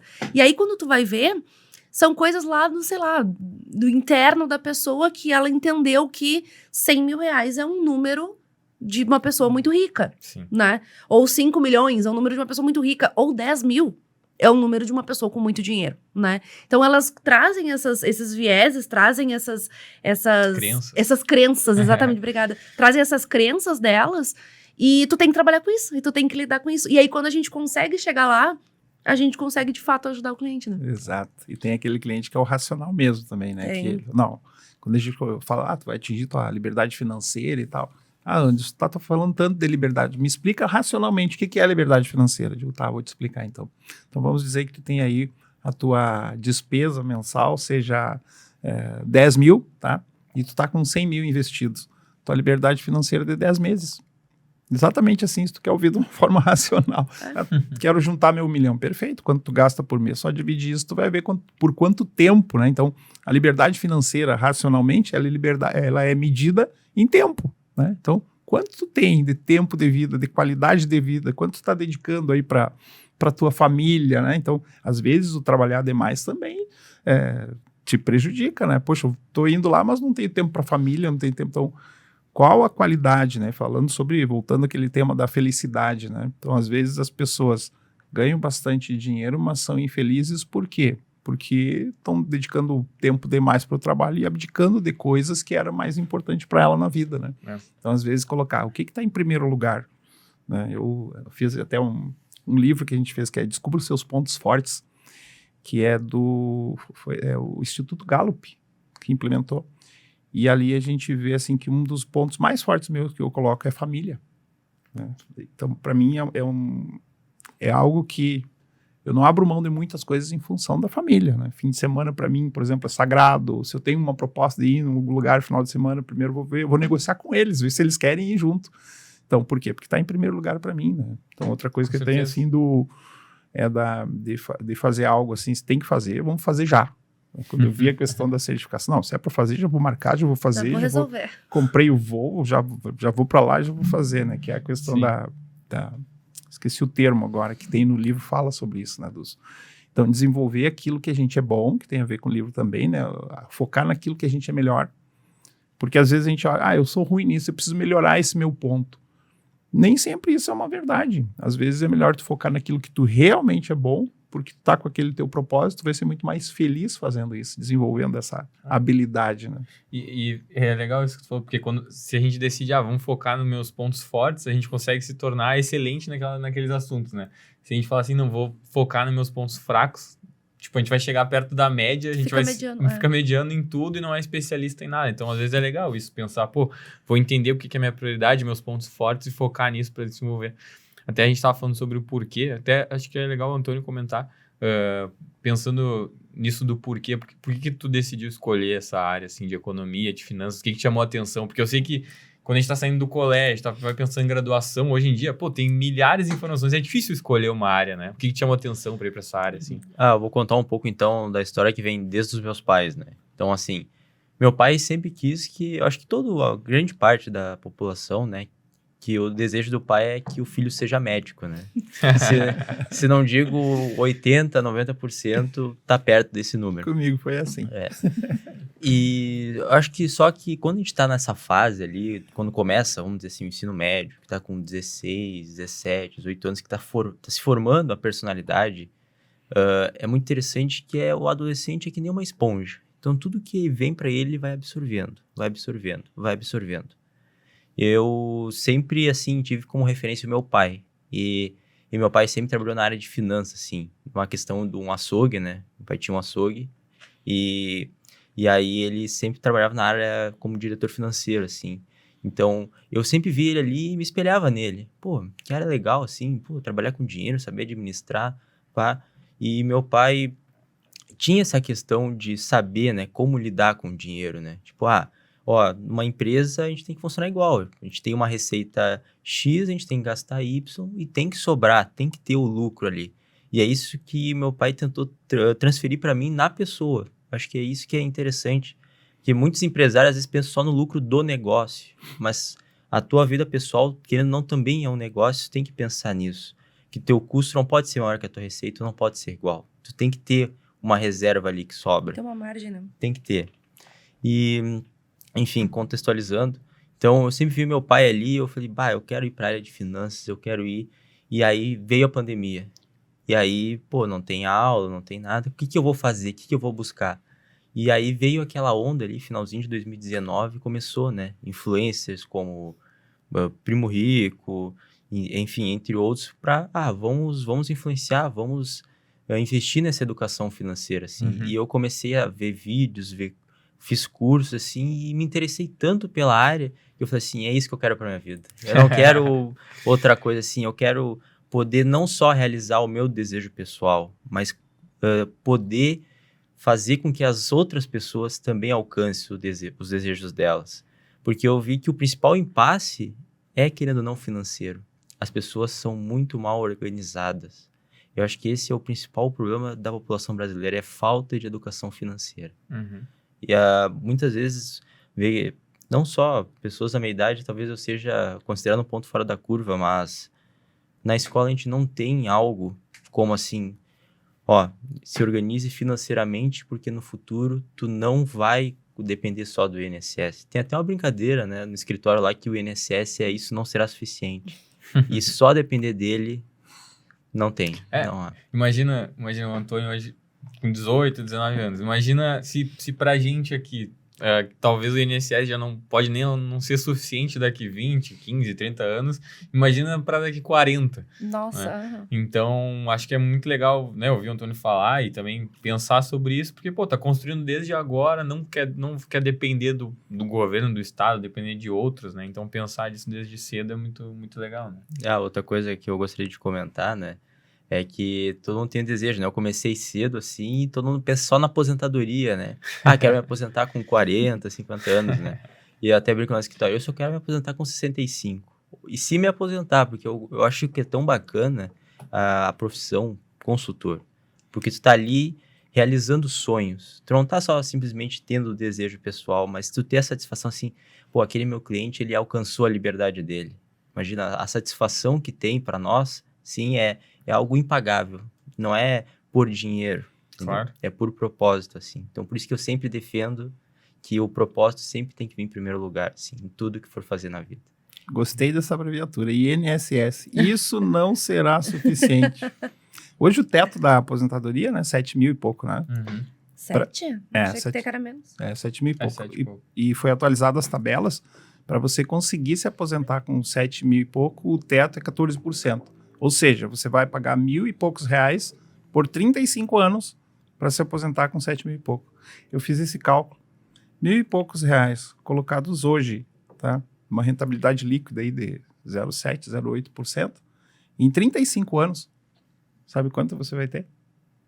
Eu vou chutar que é perto de uns 2,5 milhões. 5 milhões e 400 mil. Olha aí. 5 milhões e 400 mil te rendendo mais de R$50 mil. E aí eu pergunto, vale a pena delegar isso para o INSS? E o INSS tu contribui, e chega lá na frente tu não tem um patrimônio. Tu tem a possibilidade de ter um salário. Quando a gente investe, a gente tem um patrimônio e a gente pode decidir o que a gente quer fazer com ele. Isso, e isso é um erro, né, que a maioria das pessoas cometem, de achar que não, eu vou contribuir para o INSS para minha aposentadoria. Não, meu amor. Tu tá contribuindo para quem já está aposentado. Quando tu te aposentar, quem estiver contribuindo lá na época da tua aposentadoria é que vai estar pagando o teu benefício. Né? As pessoas não têm, às vezes, essa clareza de que tu não tá formando um patrimônio para ti, tu não tá formando um bolo de dinheiro para sacar lá na frente. Tu tá pagando quem tá agora, né? Claro que um CLT é obrigado, né? Mas a pessoa que vai delegar isso, que ela é facultativa, ela contribuir, não faz pelo INSS, faz por conta própria, tu vai ter o valor, é teu, como falou, né? 5 milhões e 400 é teu. Aí tu vai contribuir R$1.000 e poucos para o INSS, tu não tem nada, e aí tu vai se garantir os 7 mil por mês. Imagina, 5 milhões e 450 mil por mês. É muito grande a diferença. Não, com certeza. Então se trata, às vezes, assim, da gente saber diferenciar, né? Hoje, é importante a educação financeira, claro, né? A gente tem que, eu não vou dizer gastar menos que ganha, eu vou dizer ganhar mais do que gasta, certo? E não se trata só mais disso, de ganhar mais do que gasta e guardar a diferença. Tu tem que saber investir, porque só guardar não é suficiente, né? Tem uma grande diferença de guardar para investir. Quando eu faço as palestras e apresento aquela vez lá na Liga lá em Santa Maria, né? Eu falei sobre essa questão do guardar. Imagina você pegar R$1.000 e colocar embaixo do colchão, deixar ali por 10 anos, né? Um COI. Deixou por 10 anos ali, chegou lá, tá lá os R$1.000, tá? E vamos fazer um simples comparativo aqui, né? Não que a gente indique só isso ou que seja 100% nisso, mas se há 10 anos atrás você pegasse R$1.000 e tivesse comprado em dólar, por exemplo, daria, na época, o dólar a 1,60 e poucos, daria 500 e poucos reais, certo? Daria 500 e poucos dólares. Aí hoje você vai lá, tá lá os 500 e poucos dólares, traz ele para reais, daria R$3.000. Então, o primeiro pensamento, poxa, multipliquei meu dinheiro por 3. Não, só manteve o poder de compra dos teus R$1.000 de 10 anos atrás. Ou ainda, os teus R$1.000 equivalem hoje a 200 e poucos, R$300. Então, tem uma grande diferença entre guardar e investir. Por isso que só guardar não basta. Só fazer o dever de casa, de fazer sobrar, não basta. Tem que saber investir. E aí a importância de nós, como consultores, ajudar as pessoas. A pessoa poderia fazer isso sozinha? Claro. Pode, mas olha o caminho mais dificultoso que vai ser. Olha, a gente une as ideias, discute estratégias, tudo para o cliente, conforme o perfil. A gente investe por objetivos, ou seja, o objetivo de curto prazo, seja lá reserva de emergência, o objetivo de médio prazo, seja lá trocar de carro ou fazer uma viagem, seja o objetivo da aposentadoria. E cada tipo de caixinha que a gente chama tem um ativo específico que vai atender aquele objetivo. Por isso que é muito melhor com a ajuda das pessoas que estão realmente com o propósito de ajudar do que fazer isso sozinho. E sobre isso de a pessoa poderia fazer sozinha, eu ouço muito das pessoas me procurarem e eu dou essa instigada, né? Mas tu conhece Natália Arcuri, Primo Rico, conhece o Bruno Perini e tal? Conheço, Pri. Já maratonei tudo, mas eu não consigo juntar tudo isso e fazer alguma coisa. Então, assim, tem tanta informação na internet que sim, tem pessoas que veem tudo aquilo e conseguem tirar o melhor proveito. Mas tem gente que não tem nem tempo Para parar e, ok, vou ler os livros da Natália Arcuri, vou fazer o curso do Thiago Nigro, vou comprar um clube de leitura de não sei quem, do Gustavo Cerbasi, para juntar tudo isso e formar a minha educação financeira. A curva de aprendizado é muito grande. E essa pessoa, ela não tem tempo. Então, quando ela contrata um especialista, e a gente faz muito isso, a gente delega também coisas nossas, Claro. né? Eu, quando abri minha empresa, eu disse, não, o contador faz a minha contabilidade, alguém edita meus vídeos, alguém faz os posts do Instagram, eu tenho uma social media que me direciona, hoje tu fala disso, amanhã tu fala daquilo e tal. Eu delego por quê? Porque o meu tempo, eu quero fazer dinheiro. Eu não quero perder tempo com coisas que não me dão diretamente dinheiro. Claro. Então, eu delego. E essas pessoas, elas delegam pra gente por isso, porque elas não querem juntar toda essa informação e ter que construir esse conhecimento e aí botar em prática, porque a curva disso é muito grande. Fora que vocês já devem ter pegos alguns erros, né? Muitos. Na internet. Inclusive de pessoas grandes, falando grandes bobagens. Então, assim, também tem que ter todo esse cuidado, né? Infelizmente, o consultor financeiro, não um consultor financeiro, mas quem fala de finanças na internet, acabou ficando meio... Pode falar prostituído? Ficou meio, entendeu? Porque, mais um coach de finanças, que nem me chamaram, né, essa semana. Mais um coach de finanças. Cara, eu não sou coach de finanças. Eu não acordei um dia e disse, eu gosto de investimentos, vou falar sobre isso. Não. A gente tem um conhecimento por trás, a gente estuda, a gente se certifica, a gente tem experiência, a gente, né, tem toda uma bagagem por trás. E o cliente, ele tá com muito medo disso. Eu percebo isso quando elas vêm pra mim. Tá, mas vem cá, por que tu tá disposta a pagar pra me ter como tua consultora, se tu, né, se tu disse que já viu isso tudo? Porque eu não sei pra onde ver. Um diz que é isso, o outro diz que é aquilo. E eu não sei quem é que tá falando a verdade, eu não sei em qual confiar, eu não sei. Informação. É muita informação e muita informação ruim, né? Ruído. Muito Excesso de ruído. E aí eu percebo isso, assim, que o consultor no Brasil, ele tá tomando essa proporção de também ser um porto seguro, né? Porque além da gente não ter interesse, como a gente falou lá atrás, né? A gente não tem o interesse de, compra esse COI, que coitado, o COI vai ser o mártir hoje. É o vilão. É o vilão. Compra esse COI que vai, né, eu vou ganhar comissão e tal. Não, a gente tem essa liberdade de indicar produtos e serviços, né, e soluções para o cliente sem nenhum interesse por trás. Mas também tem essa questão do cliente ter essa segurança de, não, ela vai buscar o que é melhor para mim, ela sabe do que ela tá falando, né, e ela vai me ajudar de fato. Porque uma coisa que eu percebi, assim, tem formação de consultor para tudo que é lado. Sim. Pessoas formando consultores. Pessoas que não são consultoras, formando consultores, que também não são da área de finanças. Então, assim, claro que... Matheus não era da área de finanças. Beleza, mas o Matheus foi lá, se certificou. O Matheus, né, trabalha na área já há algum tempo, já se prepara, já estuda e tal. É outro rolê. Tem gente que nem isso. Né? Tem gente que não tem uma bagagem, tem gente que não tem e que tá hoje falando umas bobagens que eu digo, cara, teve uma que me chamou no privado pra dizer, nossa, tu tá falando mal de previdência, tu não sabe o que é previdência. A minha filha, só um pouquinho. Vem cá, vem aqui, minha filha, que eu vou te dar uma aulinha agora, vou te explicar o porquê que eu falei isso. Porque vocês vendem mal, porque era uma bancária, inclusive. Vocês vendem mal a previdência. Não, eu não tô falando mal da previdência, eu tô falando mal de como o negócio é vendido, né, mal feito. Então, eu acho que isso também traz um certo alívio para os clientes nesse sentido, sabe? De delegar, eles aceitam pagar, eles delegam e eles confiam e eles nos têm como membro da família, por quê? Porque a gente traz verdade para eles, né? A gente consegue consolidar esse monte de informação que existe e mostrar, não, tira tudo isso aqui, ó, é isso aqui que realmente está valendo, né? O que aconteceu muito a internet, ela inverteu muitos papéis. A evolução todo da mundo é informação. especialista agora. Exato. Tudo que é perfil que passa por mim, especialista nisso, especialista naquilo. Todo mundo é especialista. Todo mundo é especialista. A evolução da informação, até de certo ponto, é bom, porque a gente tem bastante coisa, mas de certo ponto, muitas pessoas inverteram. Elas se preocuparam em ter linguagem persuasiva, em chegar até as outras pessoas, mas o conteúdo, que é a essência, o conteúdo, elas trazem mais desinformação do que informação. E a gente, como consultor, nós não somos mais um. Nós somos aquela pessoa que traz o diferencial. Qual é o nosso diferencial? O acompanhamento. A gente não quer só vender, vendi isso, deu e não quero mais saber daquele cliente. Muito contrário, a gente faz acompanhamento. Olha só, aquele relatório que a gente traz de acompanhamento do cliente para ver, olha aqui como que está indo em relação a que ele ter os objetivos. Nós estamos indo no caminho.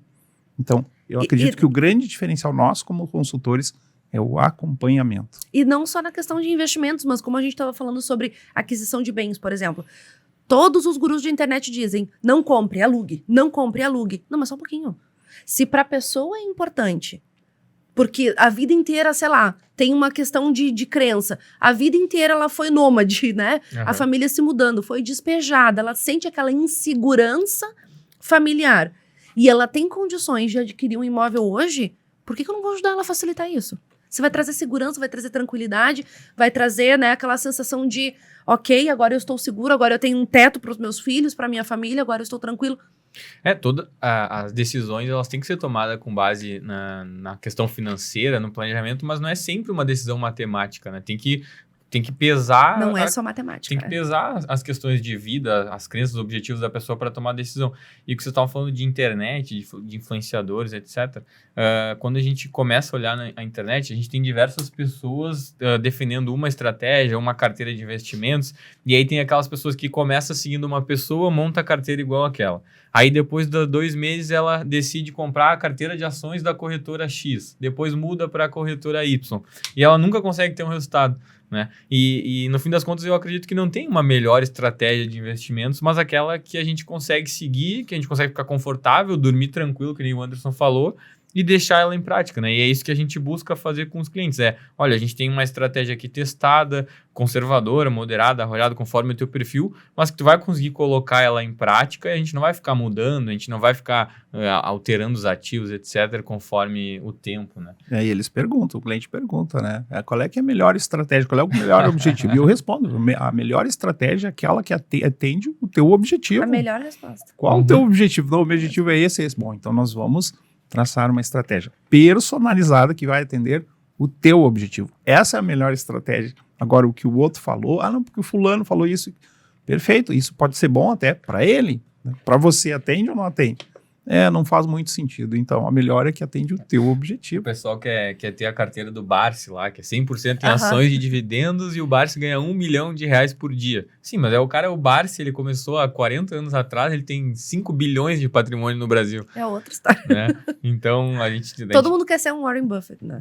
Todo mundo quer ganhar um monte de dividendo, quer arriscar, mas não quer fazer o que ele fez antes. Quer começar cedo, quer estudar, quer, né, fazer o passo a passo.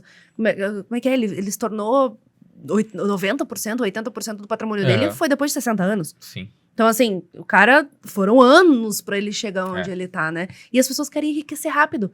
Então, tudo que é macete, tudo que é hackzinho, tudo que é estratégia, me perguntam direto, Pri, o que é melhor, um CDB pré-fixado ou um pós-fixado? Um exemplo. Depende. E eles odeiam quando eu digo isso, mas é que é a pura verdade. Depende. Qual é a tua estratégia? Qual é o teu prazo, né, para um objetivo com esse dinheiro? Qual é a tolerância a risco? Eu não posso te dar uma resposta pronta. Não, é pré-fixado. Não, com certeza, porque a taxa está alta, não sei o quê. Não, é pós-fixado, porque vai que o governo, que a taxa suba, o cara... Não sei, não tem como saber. A gente precisa saber quais são os teus objetivos, né?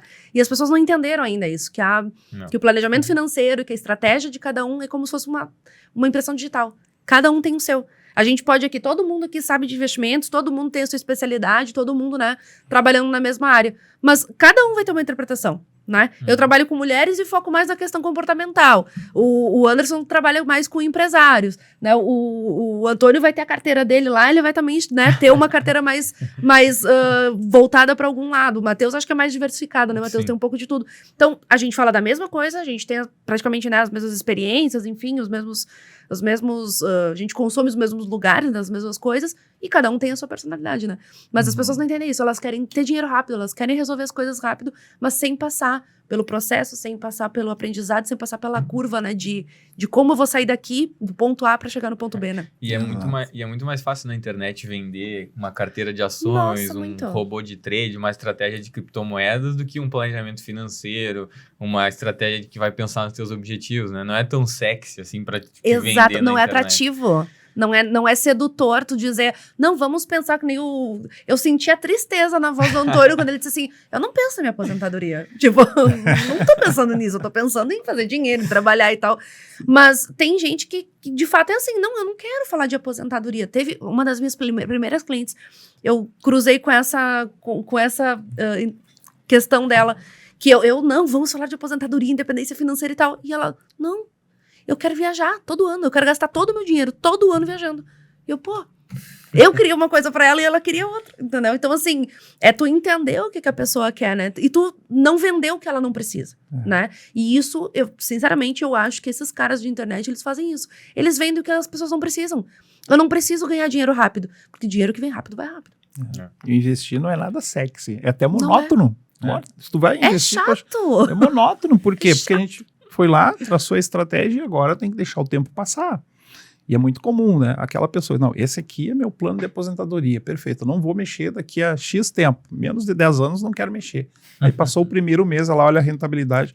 Mas tu viu essa rentabilidade, deu um pouquinho abaixo do CDI, tá, mas só um pouquinho. O teu objetivo é de 30 dias, o teu objetivo é de 10 anos, né? De 10 anos. Então, vamos comparar aqui os gráficos aqui de rendimento de um CDI e de uma carteira aí de 30 anos. É muito diferente, né? Então, disciplina, paciência, são grandes virtudes do investidor. Nossa, muito. Paciência, acho que é até principal. Porque se tem uma coisa que dá aflição, eu agora não tanto, né? Agora eu deixo, tá? Já sei o que vai acontecer, tá? Vamos lá, vamos deixar rodar. Mas as minhas clientes, toda semana, Pri, eu olhei agora e baixou, não sei o que. Calma, relaxa. E aí tu tem que explicar, e tu tem que te repetir, né? Porque as pessoas não têm essa paciência, né? De entender, nem tu falou, a gente tá falando de uma carteira de 30 anos. Cara, não vai ser em uma semana que tu vai ver a rentabilidade, o patrimônio crescendo e tudo aquilo. Inclusive, te recomendo não ficar olhando, né? Porque quanto mais tu olha, parece que mais caca vai dar, menos dinheiro vai ter. Não olha. Se esse dinheiro a gente tá falando que é pra aposentadoria, deleta ele da tua cabeça. Deixa ele ali, deixa ele trabalhar. Vamos focar nos objetivos de curto e médio prazo. Mas as pessoas não têm essa paciência para fazer isso. Sim, comum. Tu comentou ali do Warren Buffett, né? Essa semana até teve a reunião lá da Berkshire, que eles fazem anualmente. E aí eu vi uns trechos ali rápido, foi nos últimos dias, né? E aí tá o Buffett e o Charlie Munger falando lá da carteira, falando dos retornos, etc. E tu vê que a forma que eles falam é sempre pensando em longo prazo. O Buffett tem 94 anos, por aí, não sei, e o Munger 99. E os caras estão pensando em tese em retorno de 10, 15, 20 anos, né? Então, não é que eles estão esperando utilizar aquele dinheiro no futuro, mas a cabeça deles já tá montada de uma forma que ele tá pensando. É o hábito, né? Como tu falou, é o hábito de tu tá acostumado a pensar no dinheiro no longo prazo, de tu pensar em trabalhar o longo prazo. Automaticamente uma pessoa de 90 anos vai continuar falando de um horizonte de 10. E é na vida, né? Porque ninguém tem sucesso de um dia pro outro na sua profissão, no seu negócio. Abrir um negócio hoje e já vou ficar milionário mês que vem. Não, e nos investimentos é a mesma coisa. Sim. A gente começa a ter essa cabeça de longo prazo na vida, como nos investimentos, vai fazendo mais sentido. A gente vai conseguindo alcançar as coisas.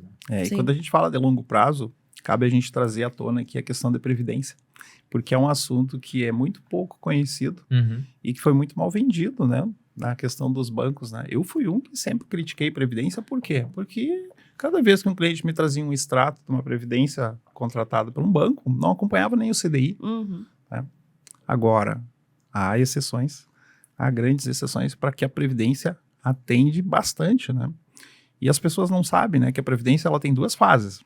Tem a fase da acumulação e tem a fase da renda. E ela protege, né? Claro que tem vários tipos ali, né? Tipo de tributação, a pessoa que tem uma alta renda e ela tem um imposto retido muito alto, vale a pena contratar um tipo de previdência que vai poder abater até 12%. Mas assim, resumindo, para a fase de acumulação, ela vale muito a pena, contratando não uma previdência bancária, né? Acho que tu pode até falar melhor que eu sobre essa questão, né? Tá bom. O que é o ponto da previdência? Eu acho que, como vocês comentaram, antigamente nos grandes bancos tinham altas taxas de administração, altas taxas de carregamento, taxa de saída. Então, entrada, saída. Imagina, para te fazer um aporte mensal lá de 200, 300 reais na previdência, tu tinha que pagar uma taxa de administração, uma taxa de carregamento. Se virava 150. Na hora de sair, tinha uma taxa de saída. Né? Então tinha muitos problemas e quando a gente olha o histórico da rentabilidade de fundos de previdência, os principais, os mais antigos bancários são muito ruins. Nos últimos anos o mercado começou a evoluir bastante. Então hoje a gente olha diversas gestoras independentes, algumas que a gente acompanha, né? Por exemplo, a Sparta, a Ace Capital, a Quantitas, diversas gestoras independentes que têm fundos de previdência igual a um fundo de investimento normal, com uma boa estratégia, com uma taxa de administração baixa, e que no longo prazo pode ter um excelente retorno. Por quê, né? Para a gente talvez entrar em algumas coisas de previdência. Primeiro, a previdência ela não tem o imposto de renda ou come cotas. né, que é aquela antecipação que em maio e novembro tem nos fundos de investimentos normais. Então, a gente consegue postergar o imposto de renda e só vai ter a cobrança lá no momento que a gente for se aposentar ou a gente for resgatar. Então, isso já é um benefício fiscal muito interessante. Além da questão de pensar em PGBL, VGBL, que o Anderson comentou, e aí, né, tem que analisar o perfil da pessoa, a modalidade de renda, os objetivos, né? Acho que a Priscila sabe sobre isso também, trabalhou bastante no banco lá. Né? A Previdência, para mim, na verdade, assim, eu particularmente, me julguem, eu não gosto de Previdência. Eu não vejo, acho que justamente por ter tido tanta experiência ruim com Previdência, eu não gosto do produto em si como produto de investimento. Mas quando eu entendi que a Previdência ela não é necessariamente um produto de investimento, mas ela trabalha num outro viés como proteção de renda, ela trabalha com sucessão patrimonial, né? Como benefício tributário. Cara, faz total sentido tu ter uma previdência no teu portfólio, né? Por essas questões. Eu tenho clientes que têm muito patrimônio, e a gente tá, né, conversando sobre isso e tal, e o nosso principal objetivo é a sucessão patrimonial. Cara, tem benefício melhor do que tu ter um produto que não vai passar por inventário, vai direto para os teus beneficiários, tranquilinho, ali com a alíquota mínima de imposto de renda e tal. E vai todo mundo ficar bem para fazer o restante, né, do inventário que precisa. Porque, por exemplo, vou dar um caso bem típico. Minha avó faleceu no ano passado, no final do ano passado. Meu avô ficou. E eles têm patrimônio. E a conversa era, mãe, a gente vai ter que fazer o inventário da avó. E tu é inventariante. Porque a minha mãe é curadora do meu avô, né? Meu avô já não tem mais idade e tal, então ele é interditado, né? Tu vai ter que fazer o inventário. Tu não vai ter grana a hora que o vô falecer, fazer inventário de um patrimônio lá de não sei quantos mil. Tu não vai ter essa grana. Então, vamos começar a fazer isso, porque o da avó a gente já fez, ok, teve como fazer, porque o vô tinha recurso, mas tu não vai ter para fazer o do vô, né? Então, a hora que o vô falecer, tu vai ser inventariante? Tá ferrada. Tu vai usar, esse patrimônio do vô vai ser consumido pelo próprio processo, e a hora que sair alguma suposta herança, vai sobrar nada, né? Então, o patrimônio vai se perder nesse processo que dura uns de 5 a 10 anos, dependendo, né, do tempo, assim, tem projeto. Meu marido passou por um de 13 anos. Então, assim, é horrível, né, de longo esses processos de inventário. Então, eu acho que a Previdência, como estratégia de planejamento financeiro, uma ferramenta excelente.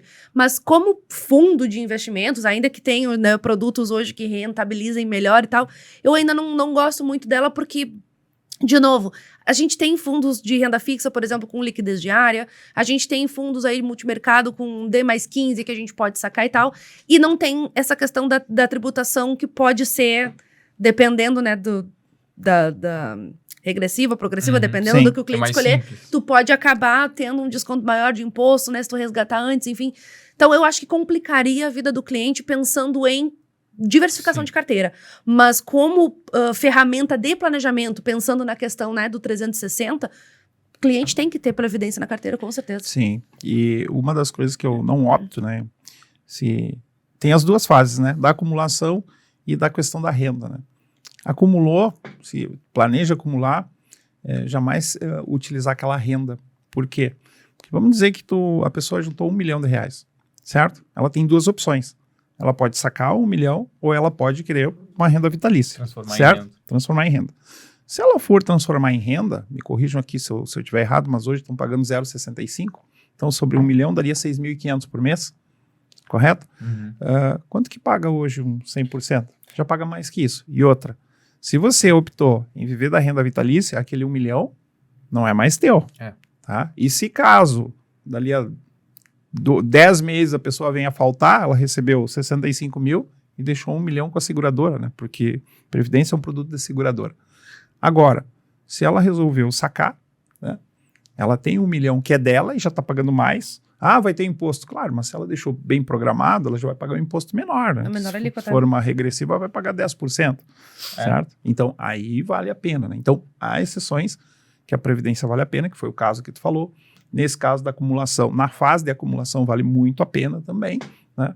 Filhos, ou seja, meu filho lá não tem renda, eu posso contratar então uma progressiva, porque lá no saque, tiro ele da minha dependência da declaração e vou fazer o saque para ele pagando 0 de imposto. Pode ser um benefício tributário.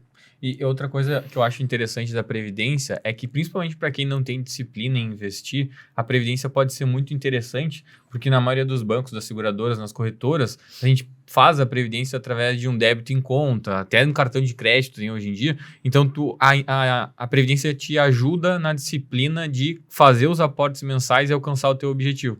Se a pessoa tiver uma carteira de investimento normal, ela precisa ter a disciplina de todo mês fazer uma transferência para a corretora. Sim, de fazer um movimento ativo, de colocar aquele dinheiro todo mês. Né? Isso, e a Previdência ela vai te dar automaticamente essa disciplina de fazer um aporte de uma forma automática, que tu vai fazer um débito mensal na tua conta ou um cartão de crédito.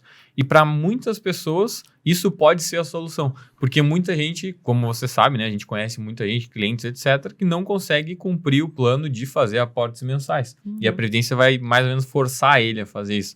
Então, pensando nisso, também eu acho que pode ser uma ferramenta interessante, óbvio, tem que entender o perfil, tem que pensar, claro.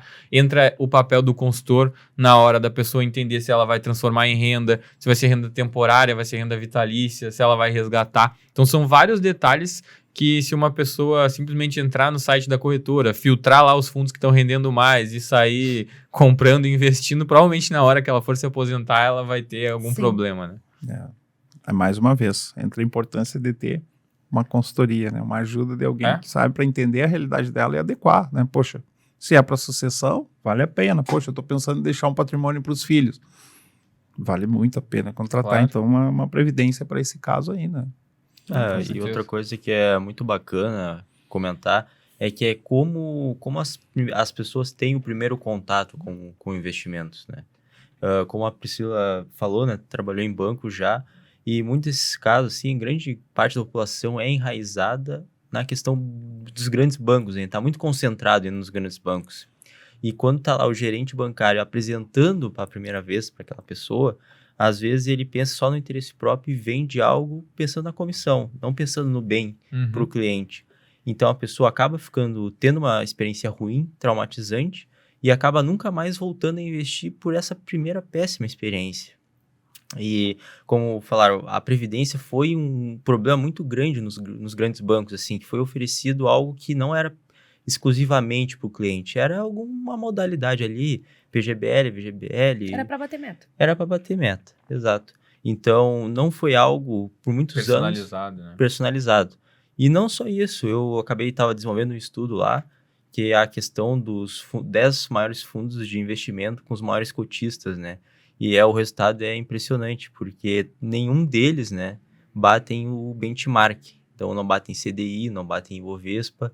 E também foi algo muito que eu acabei descobrindo, é que eles cobram altas taxas. Tem fundos, às vezes, monoação, que a gente chama, que só investe em uma ação que cobram 4%. Nossa. E a gestão é passiva.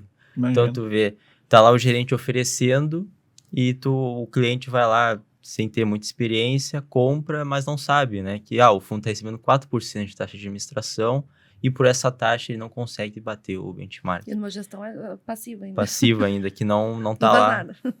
Porque se vocês conversarem, né? A gente pega casos assim de clientes que, sei lá, foi no banco, foi fazer alguma previdência, etc. Na maioria das vezes, se tu perguntar para ele, tá, mas e tu decidiu fazer um plano PGBL ou VGBL? Tu vai escolher a tributação progressiva ou regressiva? Mas o gerente nem me falou que ele tinha não me falou nada. essas opções. Ele não me disse nada. E aí, tu já começa a instalar na cabeça dele a questão de que existe conflito de interesse, que tem alguma coisa por trás, que ele tá te vendendo um produto de prateleira, né? Então, é isso aí. E numa conversa, a gente trazendo esse assunto, rapidamente o cliente percebe a diferença. Não, e é comum, a gente pode ajudar, às vezes, o cliente. Aconteceu comigo, o cliente, ele tava com uma alta renda ali na declaração dele, e ele poderia utilizar o benefício dos 12% ali, até porque ele já tinha uma aplicação em renda fixa, inclusive de um dos fundos nossos que também tem previdência. Então, para ele era o caso só de realocar para uma previdência para ele ter um benefício fiscal, porque a restituição dele seria maior. E aí, imagina, é a questão do consultor ir lá orientar. Né? Então, orientei o cliente, olhou, poxa, realmente, eu não tinha pensado nisso. Né? Nunca foi oferecido. O Antônio falou dos grandes bancos e hoje as pessoas também ainda têm um pouco de dúvida sobre investir em corretora, sair do banco para ir para uma corretora. Muito. Vou sair do Itaú aqui, vou sair do Bradesco, para ir para uma corretora, vou ir para XP, para BTG, para Warren, eu nem conheço. O né? que é uma corretora? Né? É muito comum também perguntar. Também. Né? E a gente também sempre traz na nossa apresentação para clientes que quando a gente olha para o Brasil, hoje mais ou menos 76% dos brasileiros ainda investem através de bancos, em torno de 24%, 25% já investem em corretoras, e quando a gente olha para o mercado americano, para os Estados Unidos, isso é totalmente inverso, né? Então, nos Estados Unidos, 90% das pessoas já investem através de corretoras e só 10% em bancos. E a gente acredita que o futuro, né, que isso vai mudar no Brasil, e já está acontecendo, e é questão de tempo para acontecer, né? E as corretoras hoje já dá para dizer que são grandes bancos, né? Porque tem ali conta digital, já dá para pagar as contas por ali. Já viraram um banco comercial praticamente. Não precisa ter mais os dois. Antes a gente eu tenho conta na corretora, mas eu preciso também ter conta em banco. Hoje eu posso ter tudo num lugar só. Uhum. Posso fazer pagamento, tem cartão. Imagina, já tem, as corretoras oferecem cartão isento de anuidade, te paga cashback em dinheiro de volta. Ou seja, o cartão não é só um vilão também, que a gente falou do cartão de crédito. Sim. Mas o cartão ele também pode ser utilizado para compra inteligente. Né? Também tive caso de cliente que o cara gastava lá um X por mês. Não, isso aqui eu pago tudo em Pix, porque eu não gosto de fazer. Perfeito, mas vamos fazer um teste aqui, né? Eu gosto de fazer prefeito de cálculo para facilitar. Por exemplo, vamos dizer que tu gaste 10 mil, hoje está pagando tudo em Pix, certo? Aí tu pega um cartão, usa a compra inteligente, que tem 35 dias para pagar, certo? Sobre esses 10 mil vai voltar 1% de cashback, tá? E pega aqueles 10 mil então e aplica, vai receber mais 1 e pouco por cento. Então, uma economia de 2%. Em 10 mil dá 200. Em um ano dá quanto? R$2.400. Já paga algumas aéreas aqui dentro do Brasil. Então, olha só. Fora o acúmulo de pontos, né? E mais um monte de coisa que tu consegue pelo cartão. Então, o que é isso? O uso inteligente do crédito. Tá? Não que o crédito seja um grande vilão, né? Se a gente souber usar de uma maneira correta o crédito, perfeito, né? Então, hoje as corretoras têm isso. É saber utilizar, por exemplo, na questão do cartão de crédito, né? Que no cartão de crédito ele não precisa ser um vilão, mas depende da tua educação financeira. A Priscila comentou, né, que uns anos atrás ela teve alguns problemas, mas depois ela entendeu que não era uma ferramenta ruim, etc. Pô, se eu utilizar o cartão de crédito, que nem o Anderson falou, eu posso ter 30, 40 dias para pagar e eu tenho esse período para deixar meu dinheiro investido, para me planejar financeiramente, para esperar o meu próximo recebimento financeiro. Então, ele pode ser uma ferramenta muito útil, mas vai depender da tua educação financeira. Inclusive, é assim que eu ensino aos meus clientes, né? A usar o cartão. Cara, o cartão não é o problema. Tu tem que usar o cartão de uma forma que te beneficie. O cartão de crédito, o que ele faz na minha situação hoje? Eu passo tudo em cartão de crédito. Um cafezinho até uma geladeira. Eu passo tudo no cartão, por quê? Porque eu vou acumular pontos. E outra, eu consigo postergar essa compra. Então, eu consigo pagar essa compra daqui a 30 dias, meu dinheiro fica investido, e depois eu resgato, pago a minha prestação, minha parcela, e eu continuo fazendo esse ciclo. Então, quando tu tem o dinheiro para gastar, o cartão de crédito não é o problema. O problema é quando tu usa o cartão de crédito sem ter o dinheiro. Ah, Pri, mas então se eu tenho dinheiro, eu compro à vista. Não. Porque qual vai ser a tua taxa de retorno se tu tiver esse dinheiro investido? Qual vai ser? Se tu comprar uma geladeira, sei lá, R$2.000, ou tu fazer a mesma compra, sem desconto, em 10 parcelas de 200, cara, eu investo os 2.000. E eu faço em 10 vezes de 12. Em 10 vezes de 200. Inclusive, elas acham o máximo, né? Que eu parcelo. Claro que eu parcelo. Por que eu vou pagar à vista ou por que eu vou me descapitalizar de uma forma, né, rápida se o meu dinheiro vai ficar trabalhando para mim? Deixa rendendo. Claro que, vou comprar uma geladeira. Se eu comprar à vista, eu tenho 50% de desconto. Tá, beleza. Então, né, vou fazer em uma vez no cartão, mas eu boto no cartão igual. Faço uma vez. Mas por que eu vou me descapitalizar e não me faço desse benefício de postergar a minha compra? O problema é que as pessoas primeiro gastam para depois ter o dinheiro para pagar. E muitas vezes não tem o dinheiro para pagar, né? Eu sei muito bem disso. E acho que já que tu tocou nesse assunto, é legal a gente falar também que o quanto essas decisões financeiras que a gente toma são levadas por causa das nossas questões emocionais, da nossa psicologia financeira, né? Então, quando a gente está no shopping ou a gente está recebendo uma oferta, uma propaganda, quando ela toca nos nossos sentimentos, no nosso emocional, é muito mais fácil de a gente querer comprar aquilo. E com o tempo, a gente aprendendo a lidar com essa questão da psicologia financeira, que a gente vai conseguindo tomar decisões melhores, né? Nos conhecendo e entendendo por que a gente está agindo daquela forma, né? A sensação de urgência. O ser humano, ele não sabe lidar com a urgência, né? Ou melhor, ele sabe lidar, porque o nosso cérebro, ele é feito pra gente tomar decisões rápidas, praticamente, né? Tu leu, né? Rápido e Devagar.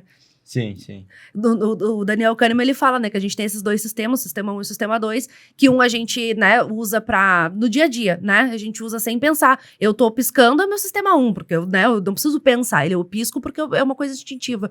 E eu tenho um sistema 2, que é onde, teoricamente, a gente teria que tomar as nossas decisões financeiras. E aí, o que acontece? A gente inverte esses papéis. A gente toma as decisões financeiras no sistema 1, que é um sistema que não quer gastar energia do cérebro, que ele não quer te fazer pensar, porque tudo isso leva tempo, porque isso te cansa, porque isso faz tu ter que virar que nem a Nazaré, assim, pensando e fazendo cálculo, e a gente não quer passar por isso, né? O nosso cérebro, ele ainda é muito primitivo. Ele é feito a gente acorda quando tem sol, a gente dorme quando tá escuro, a gente, né, o estômago faz barulho, a gente come, então a gente ainda é muito instintivo, né? E aí, quando eu vejo, por exemplo, alguém dizendo, tu vai ficar sem, é só hoje. Tu começa a ter aquele sentimento de, nossa, eu vou ficar de fora, eu vou perder. E se eu nunca mais tiver essa oportunidade? A ideia da escassez. A ideia da escassez. Então, esses vieses, né, que o pessoal usa em copies, né, e a gente tá na internet vê isso o tempo todo, seja como produtor ou seja como consumidor, a gente tá o tempo todo sendo, né? Claro. E nos pega. Mesmo a gente sabendo disso, nos pega, porque esses dias eu fiz isso, quer saber? Azar, vou comprar. Porque tava todos os dias ali pra mim, olha, tu vai perder, não vai abrir mais, porque é a última promoção que eu vou fazer. Conscientemente, eu sabia que não era. Mas eu disse, vai que é, entendeu? Eu queria muito aquilo ali, eu disse, tudo bem, vou comprar. Apertei o botão e comprei. Então, a gente tem esse viés da urgência, né? Muito, muito latente. Aí, que nem o Matheus falou, a gente vai num shopping ver uma promoção. Cara, novembro. Todo mundo falando de Black Friday. Nossa, não vai mais ter esse desconto. Aí tu pega um aplicativo que eu adoro, que chama Buscapé. E aí tu diz assim, beleza, eu vou comprar esse copo. Nossa, tá R$5,99 em novembro lá na Black Friday. Tu vai ver o histórico desse copo, ele custava R$3,99 em janeiro. Aí lá em agosto, ele ficou valendo R$10,99. Aí na promoção, o que aconteceu? Tu tá pagando a metade do dobro. Entendeu? Uma ancoragem. É uma ancoragem, exatamente. E a gente cai nisso quase que diariamente. E tem gente que cai mais do que os outros, né? Sim. Então, que nem vocês falaram, o cartão de crédito não é um problema. O problema é que a gente é suscetível a cair em trapaças, né? A cair nesses emaranhados de vieses e de desvios, né? Que a gente tem, que a gente é estimulado todos os dias. Como a gente já tem essa cabeça fraca, a gente acaba cometendo esses erros e a gente acaba, né, se endividando, alguns com bastante R$1.000, como foi o meu caso. Sabe que essa questão da acomodação é muito... É comum de acontecer. Ontem estava conversando com um amigo e cliente e ele me comentando, porque ele começou a investir, depois ele parou, ele construiu a casa dele, realizou o projeto de vida dele, aí parou de investir. E aí ele me chamou. Olha... Eu tô começando e tal, tô com uma reservinha de emergência, eu acredito que lá por setembro, outubro eu vou ter um valor, aí vamos começar de novo. Aí eu digo, não, perfeito, e a tua reserva, o que tu tá fazendo? Não, tá parado na conta ali, porque daí eu preciso para isso, para aquilo. Mais rápido. Eu digo, olha, tu não precisa mais fazer isso, pode abrir uma conta numa corretora, que ela também já funciona com banco, e aquele teu valor vai ficar rendendo, né? E não é pouco, ele já rende bem, né? Inclusive tem as promos aí de abertura de conta, mas... Aí ele, poxa, faz sentido. Então tá, já me passa o link aí que eu já vou abrir. Ele abriu a conta e olha só a questão da acomodação, né? O que ele tinha parado em conta era maior do que ele precisava. Aí ele me falou, não, desse valor, esse X aqui eu não vou precisar. Já pode colocar para mais prazo aí. Tava parado lá e ele... Então, às vezes, só numa conversa a gente entender a realidade do cliente, a gente pode ajudar ele, né? Então, tô ajudando e muitos. E primeira coisa, muito obrigado. Eu não tinha imaginado. O agradecimento vem. Tá, a acomodação. E é natural do ser humano. Como tu falou, nosso cérebro tá ali. Não, tá ali, isso aí deixa, eu vou precisar para pagar isso. Só que aquela pessoa não percebeu quanto ela tá deixando, eu vou dizer assim, de dinheiro na mesa. Dinheiro parado, né? E acho que em linha assim com o que tu tá falando, Anderson, que a gente também já teve algumas discussões recentes, né? É que, por exemplo, atualmente a gente tá com a taxa de juros bem elevada, né? Então tá a Selic lá em 13,75 e na maioria das vezes nas discussões com clientes eles querem estar com a carteira 100% alocada em renda fixa. Eu quero ter 1% de rendimento ao mês, eu quero garantir esse período de... 1%. Eu quero garantir esse período de taxa de juros alta, vou investir só em renda fixa. E aí ele não quer ter nada da carteira em renda variável no Brasil, em renda variável no exterior, em fundos multimercado, etc. etc. E aí, o que vai se desenhar? Em algum momento, a taxa de juros vai voltar a cair, o Banco Central vai começar a cortar a Selic e ele vai nos ligar lá. Matheus, Anderson, Priscila, Antônio, vamos começar agora a sair de renda fixa e entrar em renda variável. E aí ele já perdeu o momento, a bolsa já voltou, né, já se valorizou. Então, a gente sempre prega, né, e mostra para os nossos clientes que a gente entende que faz sentido ter uma alocação de ativos, que a gente precisa estar posicionado naqueles ativos. Equilíbrio, né? Que ao longo do tempo a gente vai se beneficiar. A gente não tem como acertar o momento que a gente vai sair da renda fixa para ir para a renda variável, né? E o CDI, tu viu aquele estudo que foi feito, foi apresentado por vocês ali da tabela periódica dos ativos, né? O CDI ao longo dos 11 anos foi o que menos pagou, né? Só perdeu para a Bolsa Brasil, nem também o pessoal olha, poxa, renda variável paga mais que renda fixa. Nem sempre isso é uma verdade, né? Mas pega lá, o CDI foi o que menos pagou nos últimos 11 anos. Claro que o CDI atende algumas expectativas, aqueles objetivos de reserva de emergência, objetivo de curto ou médio prazo, o CDI até faz sentido, mas fora isso, uma carteira de mais tempo, existem rendimento, produtos, existem ativos, existem os fundos que vão pagar mais. Mas falando sobre o que vocês, né, comentaram, o que o Matheus trouxe, isso é o viés da disponibilidade, né? Porque, por exemplo, o investidor... E aí, vou botar nos homens, assim, né? Mas a gente vai muito do que tá na TV. A bolsa subiu, todo mundo vai pra bolsa. A Selic subiu, todo mundo vai pra Selic. Agora é criptomoeda, todo mundo vai pra criptomoeda. As pessoas, elas têm essa viés de disponibilidade que é, onde é que tá a manada? Por mais que a gente não assuma. A gente vai na manada. Tá todo mundo investindo em criptoativo. Será que eu sou o único extraterrestre que não vou investir em criptoativo? Tá todo mundo indo pra bolsa. O meu primo, que trabalha numa corretora, ela vem. Trabalha numa corretora, assim, ele olhou a minha carteira e ele disse que eu tinha que ter ações não sei do quê. Eu disse, tudo bem. Aí fiz o mesmo exemplo que tu. Tu tá disposta a botar R$100 hoje e ter 50 amanhã? Claro que tu pode botar 100 e pode ter 200. Mas tu pode ter 30. Então, tu tá disposta a ter essa variação, volatilidade na tua carteira? Ainda não. Então não adianta porque o fulaninho, o ciclaninho e o beltraninho estão lá, todo mundo indo que nem os elefantinhos um atrás do outro, e investindo naquilo que é o melhor para ti. Aquilo, né? O pessoal vai no shopping, vai em algum lugar, tem uma fila, a gente quer entrar na fila. Sim. E nos investimentos... Prova social. Prova social. Tá todo mundo fazendo isso. Como que eu vou ficar de fora? Tá todo mundo... Tem 2 restaurantes, tá todo mundo na porta daquele. Pode não ser o melhor restaurante, mas tá todo mundo lá porque tem alguma coisa lá, eu vou lá. Enquanto o outro que tem melhor comida, mais barato, mais bonito, não tem ninguém na frente. É aquele termo em inglês que é FOMO, né? Que é Fear of Missing Out. Eu vou ficar de fora, eu não vou comprar cripto, eu não vou entrar na bolsa agora. E a gente fica com esse medo e instintivamente acaba seguindo a manada. Aquela notícia também, foi o Gustavo colocou, né? Projetou lá a questão a notícia. Há 2 anos atrás. Cripto, o ativo que mais valorizou nos últimos tempos. Perfeito. Aí todo mundo, né? Vê a notícia, vai lá e compra cripto. O que aconteceu na cripto depois? Caiu 70%, né? Nos anos subsequentes ali, né? E aí o que aconteceu? A pessoa foi numa notícia, foi lá, comprou. Não, e é o que mais acontece. Olha o que aconteceu agora com a quebra do banco lá no Vale do Silício. Eu achei que o Nubank ia quebrar. Porque todo mundo estava dizendo, meu Deus, tem que tirar dinheiro do Nubank. O Nubank não tinha nada a ver com o pavê que estava acontecendo lá. Mas por quê? Porque todo mundo estava dizendo, não, mas o Nubank é uma startup, né, uma fintech, o SVB, né? O SVB era um banco de startups e de fintechs, logo, ou seja, o mercado concluiu que o Nubank teria recursos lá investidos, então, por lógica, o Nubank ia quebrar, o C6 ia quebrar, o Inter ia quebrar. E nenhum deles tinha vínculo algum com o CVB. Então, assim, tudo manada. Tudo as pessoas, os leitores de headline que eu chamo, né? Tu olha a headline, a Musa Capital, mas não vai ver o que quer dizer. Não vai ver o que né? Mas trabalha com o quê? Musa Capital. Deve ser com capital. Sem capital do quê?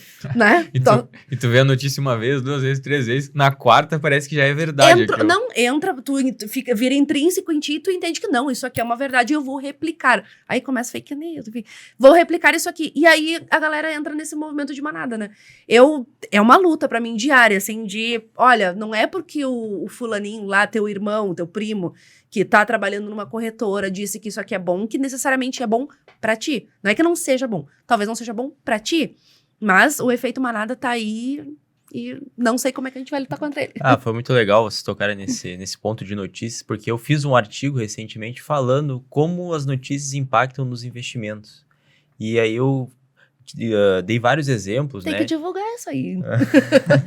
Vamos Queria compartilhar. Compartilhar queria conosco ler. lá. Tá lá Eu no queria blog da Musa, né? Tá lá no blog da tá Musa. lá. Tá lá no blog da Musa. Musa. Ótimo. Eu fiz.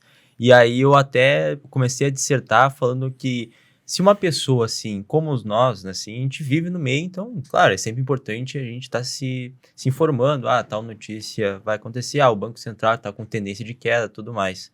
Mas agora pense no médico. Por que no médico, às vezes, assim, não estou dizendo que é algo ruim, mas será que ele precisa todo dia ir lá, abrir o Infomoney, né, ou alguns outros sites e ver assim, tal política monetária vai acontecer, a inflação subiu tanto, a bolsa caiu, a bolsa subiu. Será que para ele é bom isso? Então, ao longo desse artigo, eu fui trazendo mais exemplos, e cheguei à conclusão que se uma pessoa quer investir, quer ter uma estratégia de longo prazo, é bom ela se informar, mas não digo que é por característica se informar sempre, assim, todo dia ir lá abrir tudo mais. É bom se informar, mas não ter muita informação, porque acontece que no Brasil há muitas falácias e sofismas. Então, por lógica, a gente acaba criando um raciocínio errôneo e acreditando que é verdade, como a Priscila falou, né? No caso do Nubank. Quebrou o banco de startups, o Nubank vai quebrar. É muito assim. Então... Não, eu já tava vendo todo mundo fazendo saque no Nubank, e o Nubank ainda falência em uma semana. Porque era uma coisa, e todo mundo me perguntando sobre aquilo, e eu disse, gente, calma, tá, eu vou falar sobre isso então. Aí fiz um vídeo, expliquei lá, não é bem assim, calma, porque tava todo mundo empolvorosa, tira o meu dinheiro do Nubank, eu abri a caixinha de perguntas, era só o que tinha, tira meu dinheiro do Nubank, o Nubank vai quebrar, o meu dinheiro tá lá, tá seguro, eu vou perder meu dinheiro. Por quê? Porque as pessoas inventam histórias, o mercado compra, porque, vamos lá, o mercado financeiro é historinha. A maioria do... Elon Musk comprou o Twitter, pum, ações do Twitter lá se alteram. Elon Musk agora vai vender o Twitter, pum, vai tudo de novo. Criptomoeda do Elon Musk. Criptomoeda do Elon Musk. Então, assim, é um burburinho que acontece no mercado, todo mundo se abala, né? Ele causa um movimento instantâneo. Exatamente. E aí, o investidor, por isso que eu digo que nós somos investidores conservadores de nascença por conta de ignorância, né? Porque eu concordo, a gente não tem que ficar o tempo todo. Assim como eu não fico, por exemplo, vendo a minha carteira todos os dias, subiu 5 centavos, subiu 10 centavos. Eu não fico olhando todo dia. Eu leio todo dia porque, né, eu preciso ler todo dia, mas dá vontade às vezes de dizer, cara, não vou ler, sabe? Não vou ler, eu já sei que o Banco Central vai baixar a taxa, votou agora, continua com a taxa igual. Tá, não baixou ainda, o que tá acontecendo? Vamos lá, vamos entender, porque eu preciso saber. Mas se eu não precisasse saber, eu ia dizer, bom, tá, tudo bem. Não vou ficar lendo o tempo todo, porque te dá essa sensação de eu preciso mexer, eu preciso alterar, minhas clientes passam o tempo todo assim. Pri, a bolsa tá subindo, será que não é hora de eu comprar ações? Não, ao contrário. E até tem em linha com isso que vocês estão falando, tem um estudo de uma corretora americana que ela comparou a rentabilidade de carteiras de alguns clientes e ela viu que tinha um grupo de clientes que eles estavam tendo uma rentabilidade bem maior do que outros. E eles foram atrás e eles viram que tinha uma quantidade de clientes que eram pessoas que já tinham falecido, mas o patrimônio ainda estava na corretora. E o resultado desses caras, no médio e longo prazo, era melhor do que os investidores vivos que estavam fazendo movimentações constantes e tudo mais, né? Sim. Então, é totalmente em linha com o que a gente está falando aqui. É aquilo que a gente estava dizendo, né? O poder do tempo no investimento, né?